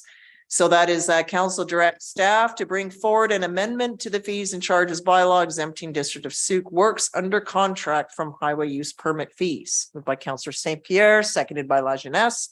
Questions or motivate, anything to comment on? All those in favor? It's unanimous. Thank you.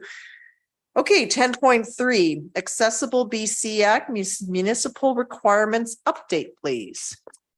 Thank you, Your Worship.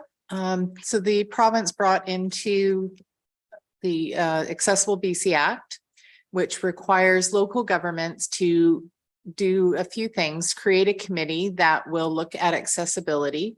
And accessibility is not only disabilities, but also looking at equality, access to employment, a number of issues. Council in March of this year approved to join with 6 other local governments in the region, the City of Langford, District of Highlands, Township of Esquimalt, City of Colwood, District of Metchosin, and the Town of View Royal, to form a committee that would look at creating an accessibility plan, which is a requirement under the legislation. And that was done on the basis or the assumption that all of the other municipalities would also join in. At that time, there was a councillor at the City of Colwood that brought forth a motion in conversation with a local group called IACTI, which does look at disability issues in these municipalities. The District of Sauk did have a member on that committee, but has not been on that committee, I believe, since 2019. So the district had no representation there. There is some supplemental information on the supplemental agenda from IACTI about their perception of how this process has transpired. I guess the underlying message here is that the legislation is put onto the local government, and it's the local government's responsibility to ensure that these items have been met. So the other municipalities, with the exception of Colwood, that is considering a similar, or sorry, a notice of motion from one of their councillors tonight, and the District of Metchosin, which has chosen to make IACTI their committee that will meet this legislation.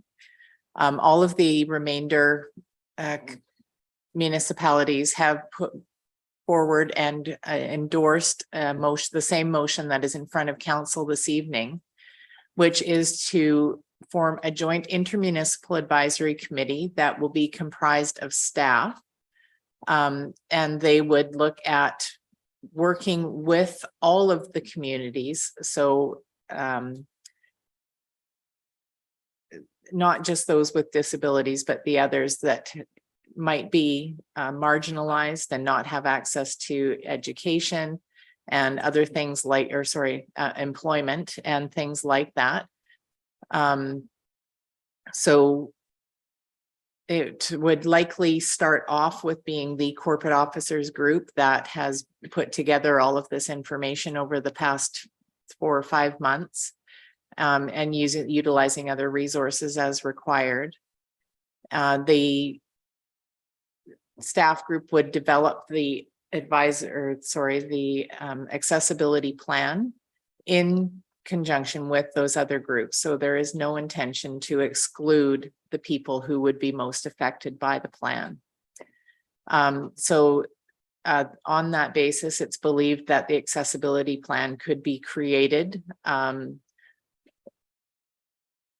a lower cost than originally proposed. So the funding that was allocated in year 1 would be used to assist in the development of the accessibility plan, facilitate engagement sessions on barriers faced by the public in accessing services of partner municipalities, and specific projects or initiatives to identify accessibility barriers such as assessments of partner municipalities' websites, hiring practices, and main municipal hall buildings. So hopefully that's enough information, but happy to try and answer any questions if there are any. The question I have, if this is a provincial requirement, are they providing funding? No, they are not. So what happens if we?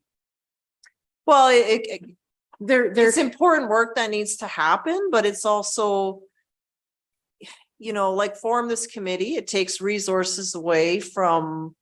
There what we're would doing. likely be grants available that we could apply to, but off the bat to create this committee, there is no funding available. You know, it's still like a staff report has weight and resources attached to it. It's just one of those things, like do our work, but we're not going to give you any money to do it, but we're going to punish you if you don't do it. Like, it's just an odd dance to have to do. But I totally appreciate and respect what you're doing to bring this forward. So it's just. Sorry, one last Frustrating. thing I'll add is that the legislative requirement to have the committee was September 1st. So we are behind the 8 ball on this. But I think we have a good plan in place to move it forward. Okay. Councillor St. Pierre. Turn it on. I'd like to move everything as a block if that's possible. I think it should be. And I'd like to. I will move it as a block. Is there a seconder for the block of resolutions? Seconded by Councillor Beddoes. Okay, would you like to speak to it as the mover? I'll speak very briefly. I think that this plan does actually distribute the costs and seems to be inclusive. I do hope that the people from IACTI will be appropriately contacted, but we have assurances of that. We'll have to follow the process and see what happens with the terms of reference and such, and I look forward to seeing the work. Okay, any comments, Councillor Beddoes? Yeah, it's nice to see all the communities moving together on this rather than, 7, 8 little fiefdoms doing their own thing. So, yeah, I support it. Councillor Bateman.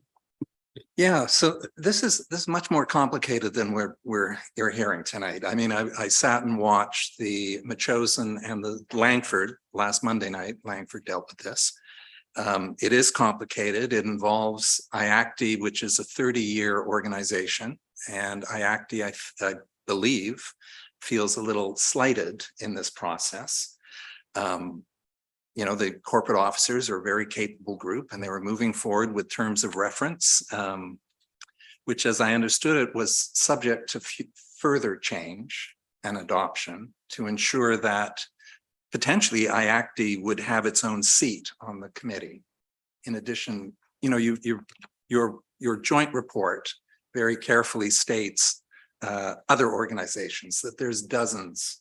Without actually citing the names of these other organizations, IACTI is the traditional foundation organization for these issues. And indeed, not that you said a very hard deadline of September 1st, and in fact, it's a soft deadline. The province wants to know that work has begun towards getting this done, and that clearly is happening. Without Marnie Essery in the room here to speak and provide these nuances, it's complicated. The City of Colwood motion that was included in tonight's supplemental agenda does resonate to some degree with what's on the table here tonight. Instead of staff strictly being involved here, joint intermunicipal staff advisory committee, the recommendation from Colwood and adopted in Metchosin as well was that we would appoint an elected representative and an alternate from the community. Anyway, it feels beyond my capability to make an intelligent decision here. It's the creation of a committee. Hopefully, if we do move forward with this motion, can you, through you to Ms. Mushada, whose name I finally learned how to pronounce properly, and now she's leaving us. Ms. Musha, these terms of references are an evolving process, are they not? And we'll be seeing something, as it states here, in the fall. later Yes, this fall. because the current terms of reference that council endorsed in the spring in March were for a committee that would be community members. So yes, it will need to be revised. So I think the group is just trying to make sure that the municipalities are on board with this before more time and energy is put into revising those terms of reference. And I can just add, it's a notice of motion that council is entertaining in Colwood this evening. So I don't think there's no guarantee that that's what they'll end up endorsing. Yeah, because I agree with Councillor Beddoes. It would be great to see everyone working together, but we're already seeing the Chosen has hived off with its own route and Colwood potentially as well. So anyway. Thank you. Other comments from anyone? I get that it's complicated, but I do feel that working with other municipalities, creating this makes the most sense. There's more numbers, more resources, not only amongst the staff, but amongst the general public, availability, schedule wise, and even amongst the elected official piece. I thought there was a requirement that half the members have some It's not a requirement, it's a recommendation. It's a recommendation. Okay, so that's where it's just looking to engage with other, okay. It's just hard. Sometimes it's a bit of tokenism when you have. I would say that I think that's where the committee will evolve to. Sure. This is just a starting point to get this off the ground. Yeah, that makes sense. I mean, there's some like in the world of health where, it's sometimes you just need to get something going. And then when it starts to roll, then it's okay, what do we need to add or evolve in? In terms of staff over elected in some cases, and it's not to pick on any of the elected folks, is we're all appointed to things, but we don't always have time and capacity to report back on them. We're certainly there or maybe not there. Where staff have more of a requirement to report back to us and to put the reports in. So if you notice, our CAO has written reports, but I don't get around to doing that. You might, but I don't think any of the rest of us do. So it's okay because it's the worlds that we live in. We govern, we work, so and operations and so forth. So I think it's the case of just getting it moving is important. Councillor St. Pierre. I just would like to strongly concur. I worked for quite a while on trying to get basically food policy council going, and the governance issues around who to include, who comes to the table, all the rest of that. It's incredibly complicated. And because of that, we never actually got it going. At this point in time, we have something on the table that gets the ball rolling, and we're going to have a chance to have terms of reference come back. When those terms of reference come back, that's a good opportunity to try and make sure as council that the representation that should be there is there. And that's when we have a chance to chime in again. But unless we get the ball rolling, there's nothing to chime in on and nothing's moving forward. So that's why even with the gray areas, I wanted to move this thing forward. Okay, so it's moved and seconded. Anything from anyone else? Councillor Pearson? Yes, and thank you, Councillor St. Pierre. I just think that I think the part that I'm having trouble with is it feels like a little bit of a snub to IACTI, and I recognize that that's not the intention. So how do we, move forward with our motion, but on the back page or on the back burner that we recognize that IACTI has been a 30-year organization with some remarkable achievements in our Western communities, right? I was council rep in 2011. Amazing sort of group of people with very little resources. So I just don't want them to sort of be pushed out. And maybe it's just the slight, maybe it's the reach out. So hopefully our corporate officer or the new corporate officer can take that forward, that it's important to some councillors or probably. Yeah, and I think that that's what it is we can take that back to the group and, suggest that for inclusion in the terms of reference. Right. I do note that one of the requests in Ms. Esri's correspondence was to have all of the accessibility@souk.ca correspondence automatically forwarded to them. And I'll just say that we can't do that. There's no expectation of the sender that correspondence will go anywhere outside the district and could very well contain some very personal information. So that isn't something that we can do, just to even try and, include them at this point. But we can certainly take it back to the group and suggest that be included in the terms of reference. But also noting that they're probably not the only group out there that needs to be involved. Exactly. So I think that will just naturally evolve through the terms of reference. Back to Councillor Bateman's complicated statement. Thank you. It is good to note in the draft terms of reference that we have here as an attachment 4, it does state at least half the members are persons with disabilities or are individuals who support or from organizations that support persons with disabilities. So that would, Okay, thank you. So it's moved and seconded. I'll call the question. All those in favor, please. And that's unanimous. Thank you. Okay, item 11 is our bylaw section. First one up, 11.1 is for 2072, 2076, 2080 Camden Place.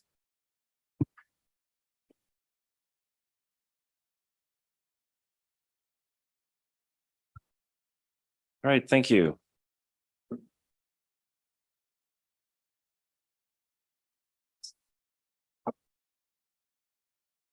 Is it showing up on your screens? One of the screens here is it's on yours. Okay, perfect.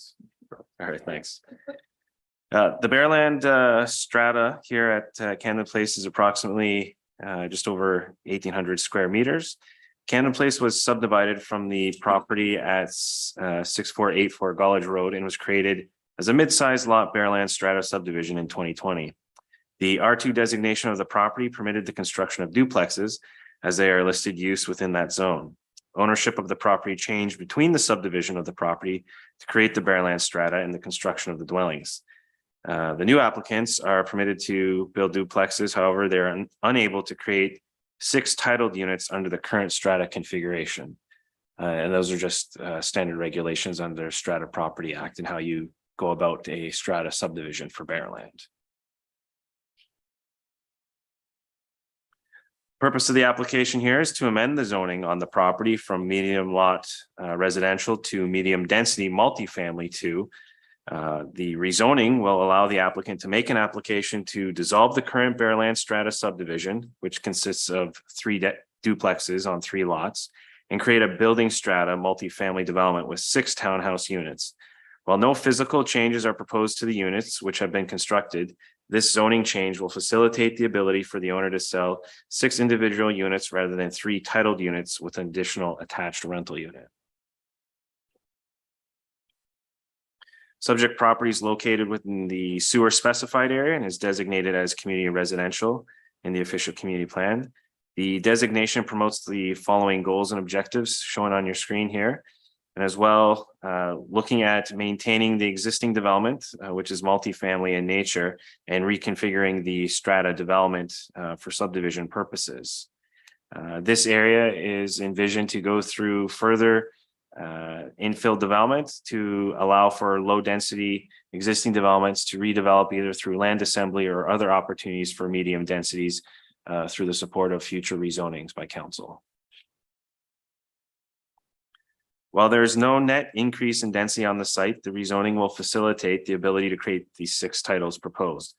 While the uses on Gollage Road are predominantly single-family dwellings, the size of the lots and proximity to a bus route and to the town center makes redevelopment of the area into higher density developments, such as townhouses and smaller lot subdivisions, an attractive potential for the area. It's anticipated that surrounding single-family residential properties will rezone and increase the overall density of the area. The proposal aligns with the goals and objectives and applicable policies within our official community plan around providing additional housing where services are currently established. So based on that, staff are recommending support for first and second reading of the bylaw amendment as well as proceeding with the scheduling of a public hearing. That concludes my presentation tonight on this one. Thank you. Okay, thank you, Mr. Paulo. Counselor Pearson? Yeah, I'll move first and second reading. Please. Okay, so council give first, second reading to zoning bylaw amendment bylaw number 888-600-97, 2023 to amend the zoning on the property located at 2072, 2076, and 2080 Camden Place from medium lot residential R2 to medium density multifamily to RM2. And that's seconded by Councillor St. Pierre. Any motivation? No, it's a rezoning and the next step is to schedule a public hearing. So Okay, Councillor St. Pierre? Anyone? Go ahead. Wasn't there a new amendment to the Local Government Act about if it's included in the OCP that you don't need a public hearing? Or wasn't there some talk of going in that direction? Through your worship, yes, that language has been put in there, but this particular council has not had a conversation about whether they want to go that route or not. We'd have to amend our council procedural bylaw and the like to make it fit, correct? I don't know that we'd have to amend that. I don't know but- if it's the council procedure bylaw, but I think we definitely have to, probably our development procedures bylaw at minimum. But yeah, we Yeah. haven't looked at what the outshore requirements are, but Mr. Paolo may have more to add. That's correct. There's a notification aspect to waiving the requirement for a public hearing. So we'd have to go through a few amendments first before we begin to set that process forward. And certainly at the staff level, we'd like a little bit more clarity on when we would exercise that ability to waive those public hearings so that we could communicate that better with future applicants. Okay, so the first part has been moved and seconded. All those in favor? Any opposed? That's unanimous. The second part is that council schedule a public hearing for zoning amendment bylaw number 888-600-97, 2023 in accordance with section 466 of the Local Government Act. Moved by Councillor Pearson, seconded by Councillor St. Pierre. Any comments? Nope. Anything? Nope. Okay. All those in favor? And that's unanimous. Thank you. So we'll schedule the public hearing and carry on. There's something to weigh, like I hear what you're saying, Councillor Lajeunesse, but there needs to be, I don't know, I think cutting the public out.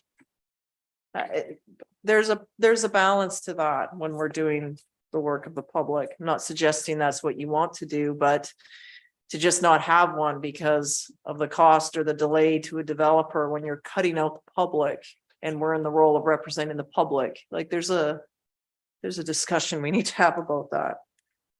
Okay, next one is 11.2 zoning bylaw amendment 5529 Croydon Place. Thank you. The subject property for this rezoning application is approximately 6,100 square meters in size. And as the corner property, which has two road frontages, being Croydon Place to the north and Laidlaw Road to the west. Am Creek Regional Park Preserve is adjacent to the property as well, across from Laidlaw Road. The Souk Basin, which includes Cooper's Cove, adjoins the property to the south. The property contains a single-family dwelling, as well as a detached small suite and accessory building. The applicant has proposed to subdivide the property into two lots from the original parent property. Their intention is to keep the existing primary dwelling on the property as the main dwelling unit for lot 1 and the small suite on the subject property to be the future primary dwelling for the proposed lot 2. Small suite would have to be converted to a principal dwelling and by way of a change of use permit through the district's building permit process. The property could not be further subdivided under the proposed zoning. Proposed zoning amendment aligns with the above objectives of the Gateway Residential Designation.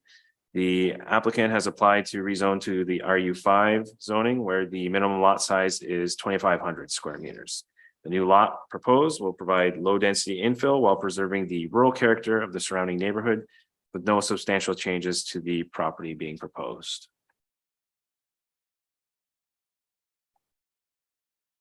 The property is not within the sewer specified area and the applicant will be responsible to ensure the on-site septic systems are current, meeting the regulations and suitable for the lots that they are to be serving. No changes to the site are proposed, and the applicant is requesting relief from constructing Laidlaw Road and Croydon Place, which is part of our bylaw 404 subdivision standards. These variances, if granted, would support policies related to environmental protection by maintaining Laidlaw Road in its natural state and to where it extends south to the basin of foreshore. The proposed subdivision would result in 2 lots that are each larger than the minimum lot size requirements, which is encouraged within that Gateway residential land use policy section. The applicant has volunteered to contribute $5,000 per unit towards the Sooke Affordable Housing Fund, and this is in line with past contributions. Actually exceeds past contributions. We're typically in the range of $2,500 to $3,000 per unit. As a condition of the rezoning, staff have requested that the existing trail be extended from the end of Croydon Place to the shoreline to uphold policy within the community growth area policy objectives tied to providing pedestrian connections to capitalize on recreational opportunities, as well as with what's contained within the Parks and Trails Master Plan, both within 8.3 actions and 8.2 planning and design. As the applicant does not wish to proceed with improvements to Laidlaw Road as required under bylaw 404, no driveway to access lot 2 will be constructed from Laidlaw Road. As a result, an access easement naming the district of Sooke will be required to be registered on the proposed lot 1 to give access to proposed lot 2. This will be required prior to subdivision approval. The absence of a driveway to access lot 2 will be the subject of a future variance application to be applied for and to be presented to council at a future date if rezoning is successful. The applicant will be required to submit a design drawing package to address on-site conditions such as detailed erosion and sediment plans, a stormwater management plan prior to subdivision approval. There will be a clause that will require the applicant to provide full public road right-of-way improvements for Laidlaw Road and Croydon Place to the standards of bylaw 404. And as I mentioned, as the applicant has submitted an application with a request to vary these, the wording in the draft section of the 219 covenant within the report will include wording that these will be required unless the requirement for a variance has been granted in accordance with the act. So it's going to be a case of one or the other. They either provide the improvements, or if council grants the variance, they'll be relieved of those frontage requirements. So with that, staff are recommending council proceed with first and second reading to the zoning bylaw amendment, to proceed with scheduling a public hearing, and that prior to final adoption of the zoning amendment, that the section 219 covenant be entered into to address protection of the natural environment, on-site improvements and access easement, affordable housing in the amount of $5,000 per additional new lot, roads and improvements, and the water and sanitary servicing requirements. That concludes my presentation, and I will turn it back to the chair. Thank you. Thank you, Mr. Paulo. Go ahead, Councillor St. Pierre. Just a couple of quick questions, I think. The first one has to do with, hold on a sec.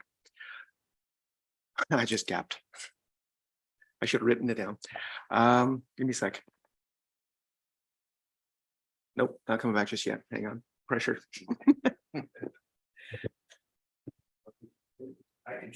Okay.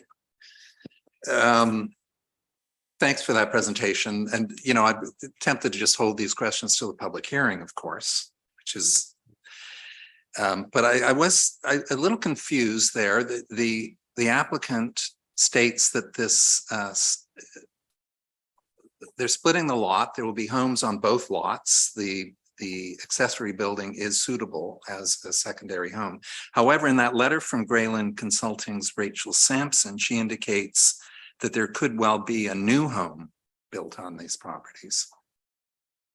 So hence this, yeah.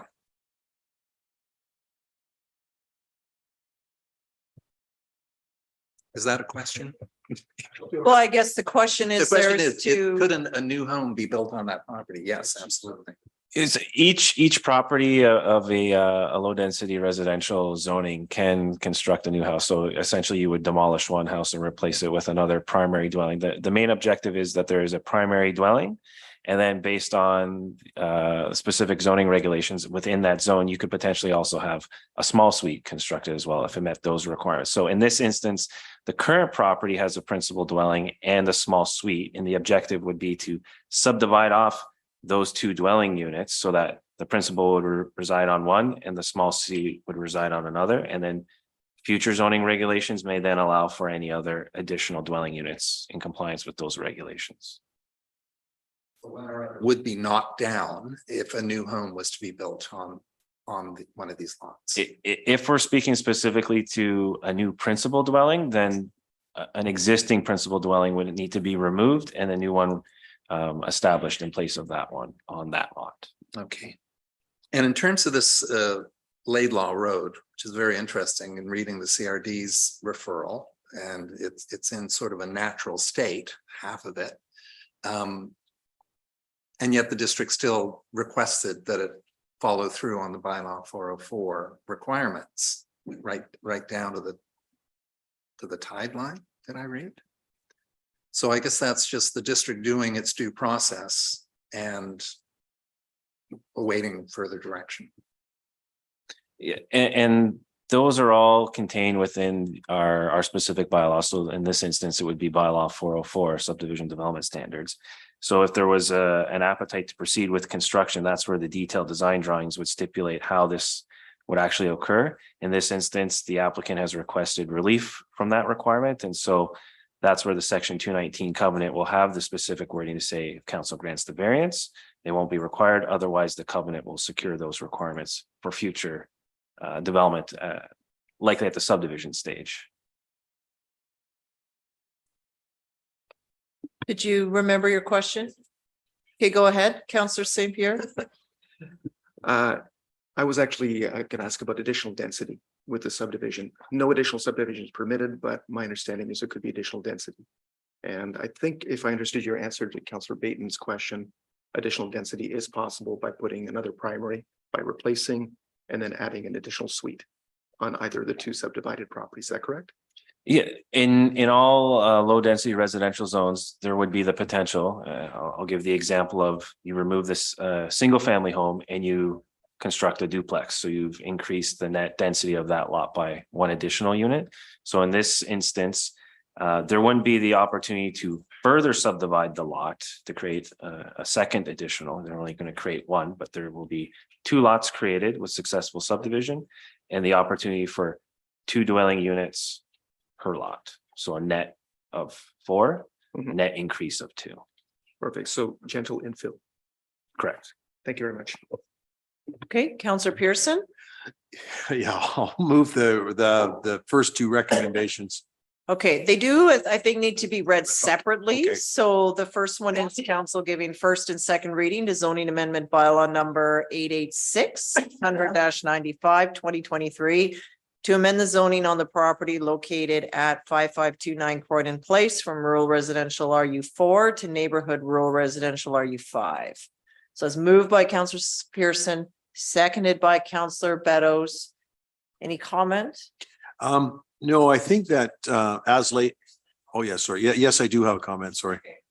I'm tired.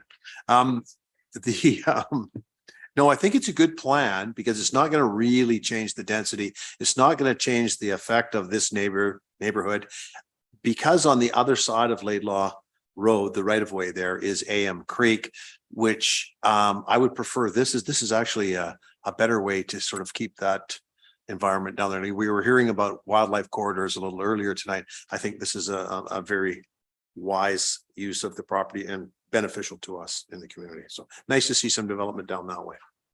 Thank you. Councillor Beddoes. Yeah, just on Councillor St. Pierre's comment, gentle infill. I like that. We are getting some more housing and it is not going to upset the neighborhood. It's going to look very much like it is already. So I'm pretty happy with it. Well, I guess we'll see. Yeah. The public hearing. Okay, so first and second readings moved. All those in favor?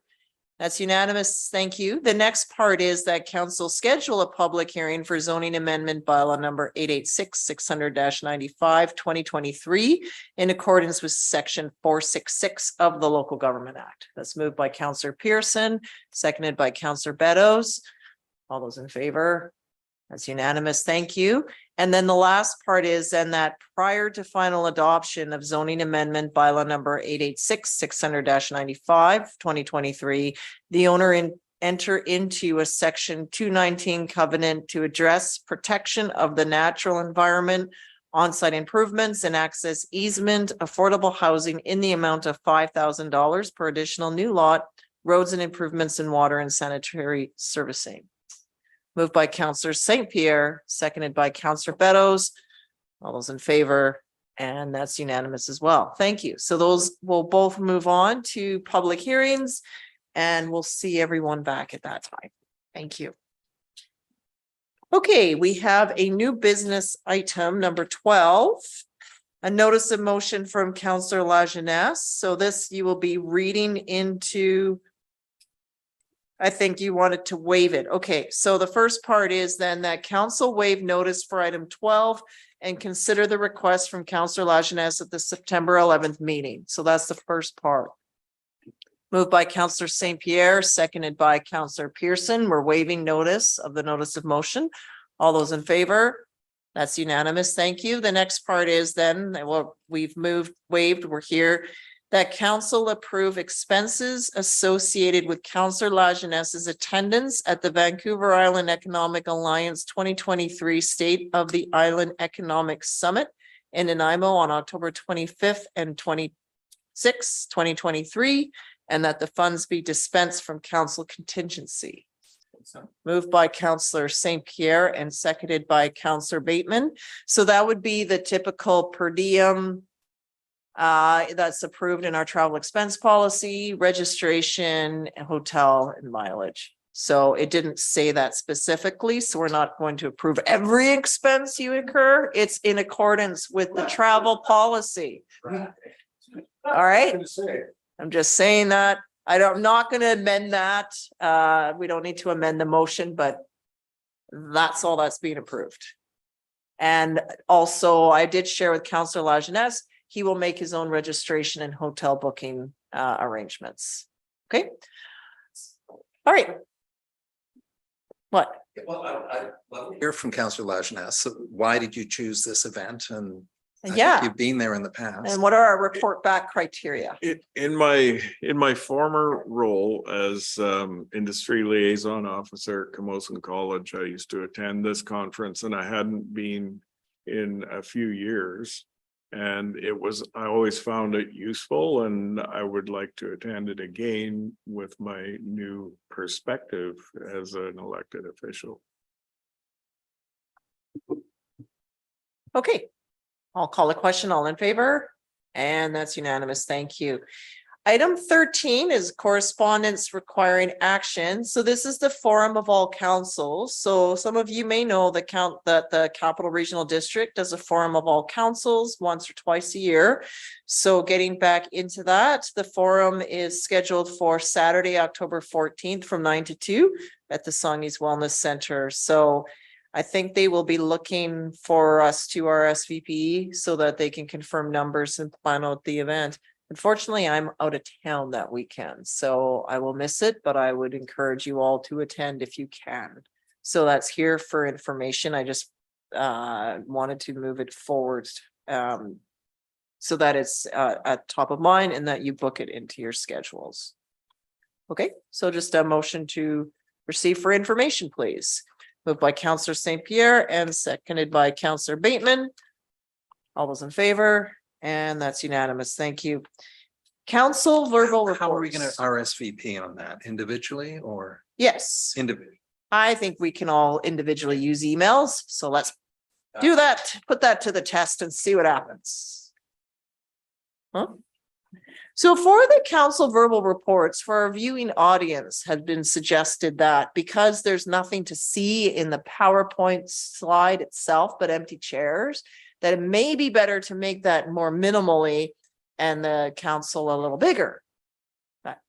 Just not that it makes a big difference, because you need to look at the camera, but that might help. So council verbal reports, I'll turn it over to you all. Is there anything to report out on? Councillor Beddoes. Yeah, I got a few things. One, I mentioned earlier, but maybe the public doesn't know that Sea Park has put a new chiller in for the ice. This new chiller sort of got there in the nick of time, because if it broke down, it would be months and months with no ice. Anyways, it's being installed. I think it is installed now. It is a more efficient model, tremendously more efficient. So it's a step in the right direction when it comes to the environment.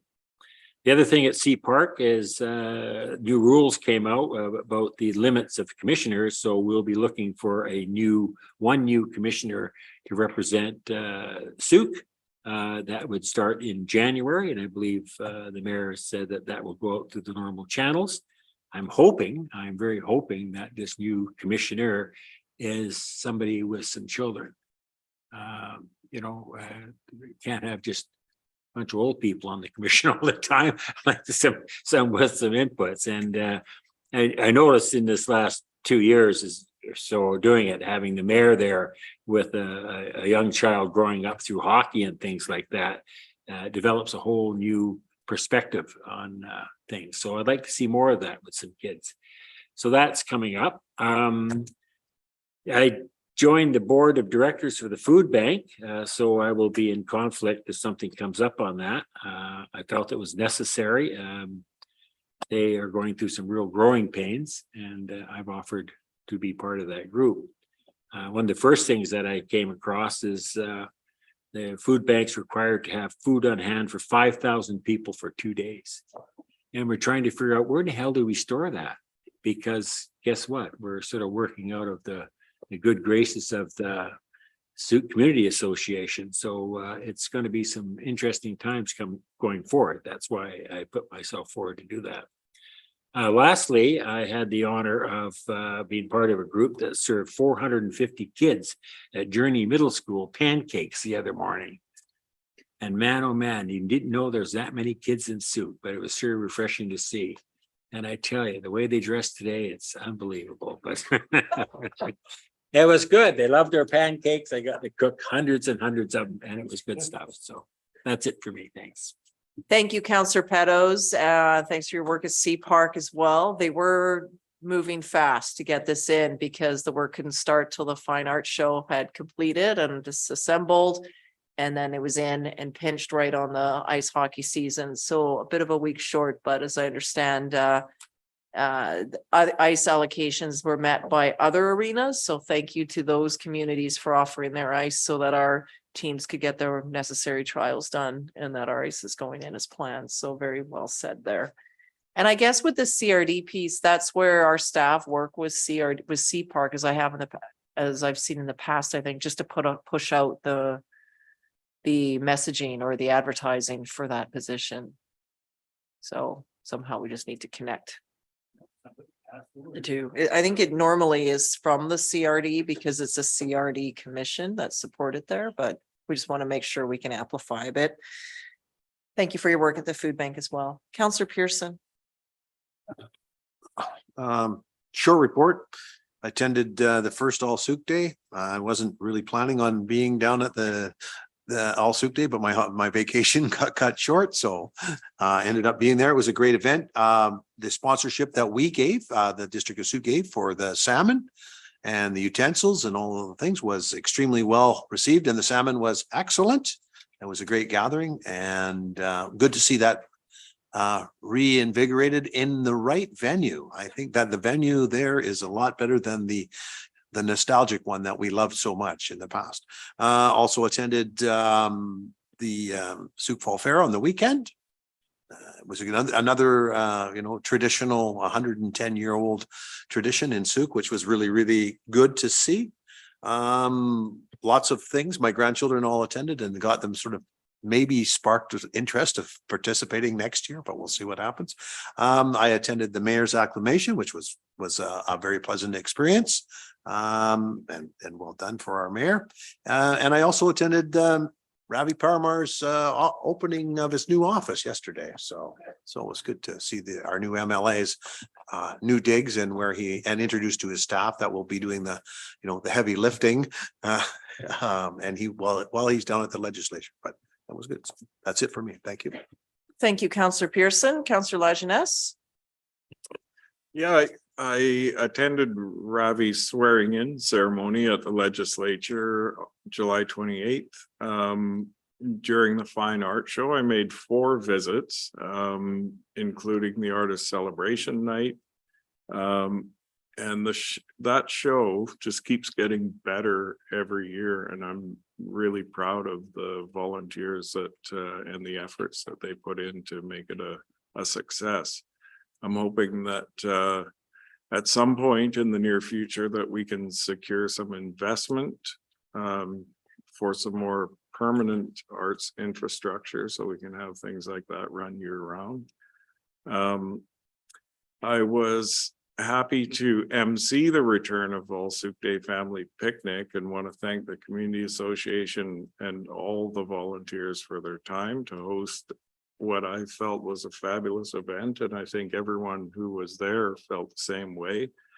Look forward to seeing how that evolves in the coming years. Drove to Gold River to get a puppy, came back the same day with 2 of the little terrorists, and they're lucky that they're so damn cute or they'd be in trouble.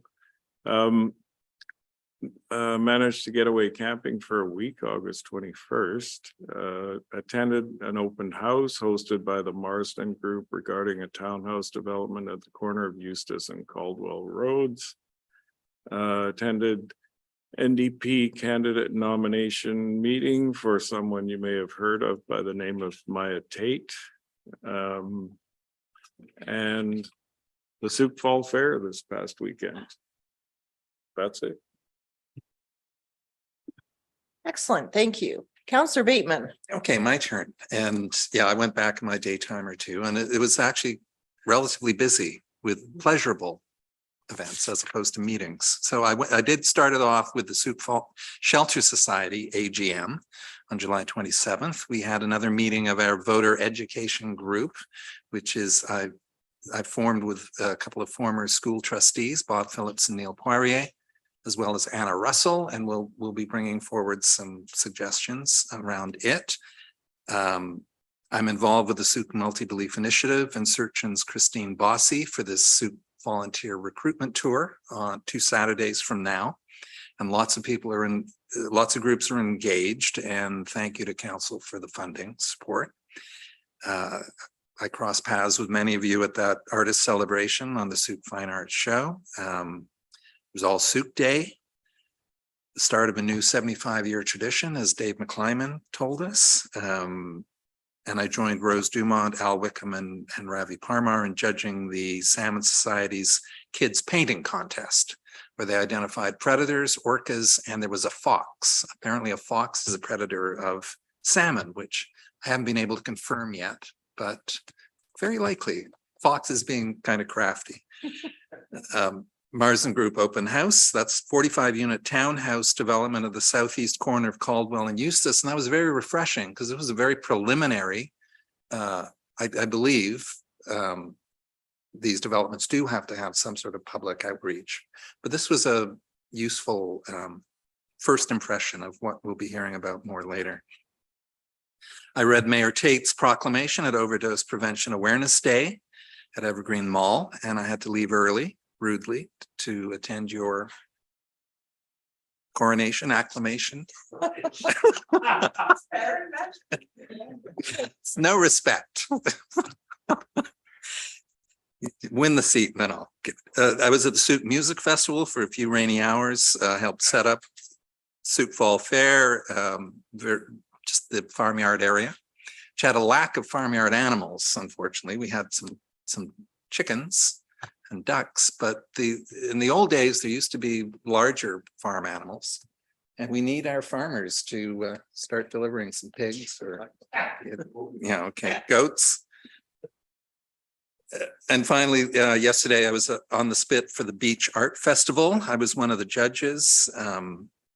And Frederic Phillip, Deb Shank, and Phoebe Dunbar made all the right calls, and I just supported them. Some very interesting art there that before the high tides come in and take it away, if you can get down there, there's a hammerhead shark made from driftwood, a mandala, and a double bed with kelp sheets, which which is, who knows what people are up to on it. Okay. Counselor St. Pierre. I've taken advantage of the time off to farm and have been extraordinarily busy doing so. I was very sad to miss the Sioux Fall Fair. Unfortunately, all of my farm mates took off for parts unknown, decided to have vacation time. So I was responsible for bringing in the apple harvest, which brings me to the Apple Fest, which is coming up on the 24th, and I hope everyone's going to be there. Our cider will be there because I picked the apples and it's going to be pressed, and there was no choice about that one. But that's the way it goes. And I think we cleared the room, which is pretty awesome, but that's the way it goes too.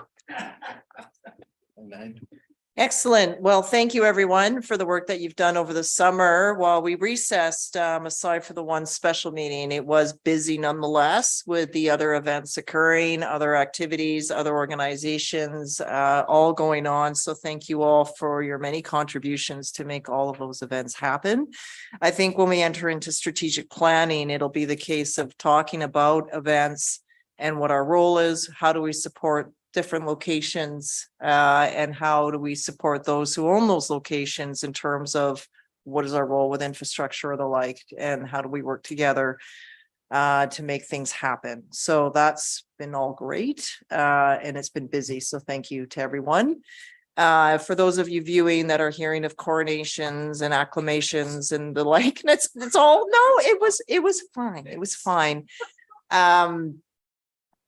It may be in the public realm that I'm pursuing I pursued a federal nomination for the federal NDP, in which I ended up being acclaimed for. So that was the event on August the 30th. It was important to me that there was an open process. So it was open to others to submit, to be vetted, and so forth in this. However, in the end, I'm the only person that was vetted. So therefore it led to the acclamation. Normally, I would have had to have campaigned for that. I'm grateful not to have had to do that because it's just been intensely busy over the summer. So even if we're not meeting publicly, there is all the work that happens the rest of the time. Did manage, though, a week getaway to Alberta. So it was nice to be in my hometown and to see my family there and just disconnect a little bit and ride some roller coasters at Callaway Park, one of my old haunts. And I recommend not hanging up, like if the ride is like, I don't know about that, it's best not to go on it as a grown-up. Some things are best lived in the memory of childhood and just left alone there. But I don't want to keep speaking about me because I want to save the words that I have left to recognize somebody else. And that would be Carolyn Mushada. It feels like you've been here forever, but it's been about 7 years, 6 years. See, I already added a year already. So I just, for council, we have two key. Every local government is required by law to have two cornerstone positions, and that is our corporate officer and our director of finance. All the other positions actually are optional, which in this day, though, gentlemen. But just those are the two that are required. Obviously, the keeper of the law and the keeper of the finances. So those are very big folios.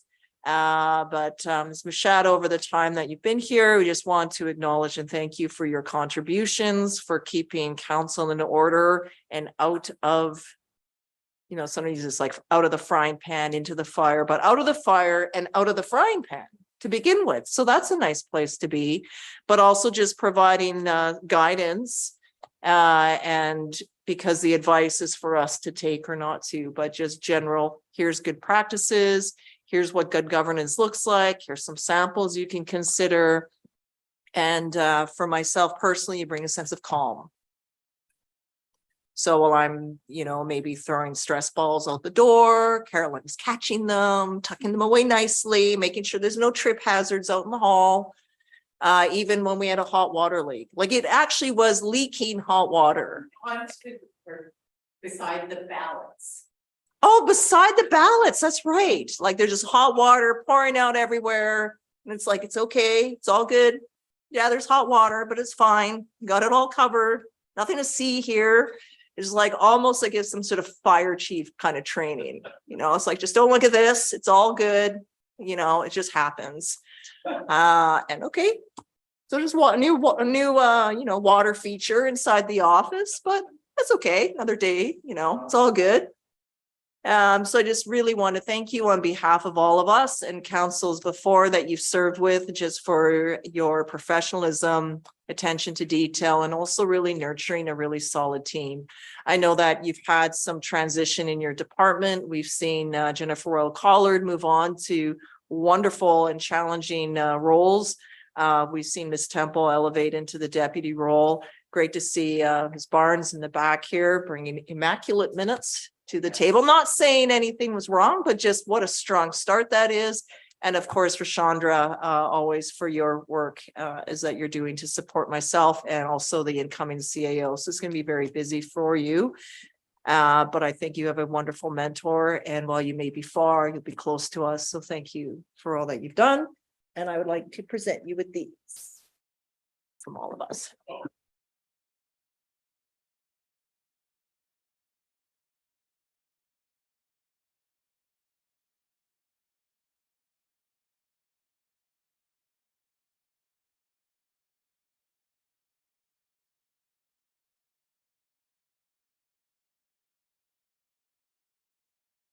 We wish you well in your new endeavors, and we wish Essie much success as well. And we look forward to following her sport record and where it takes her in the years to come. So thank you very much to the both of you. And I hope everything goes well with transition and settling in.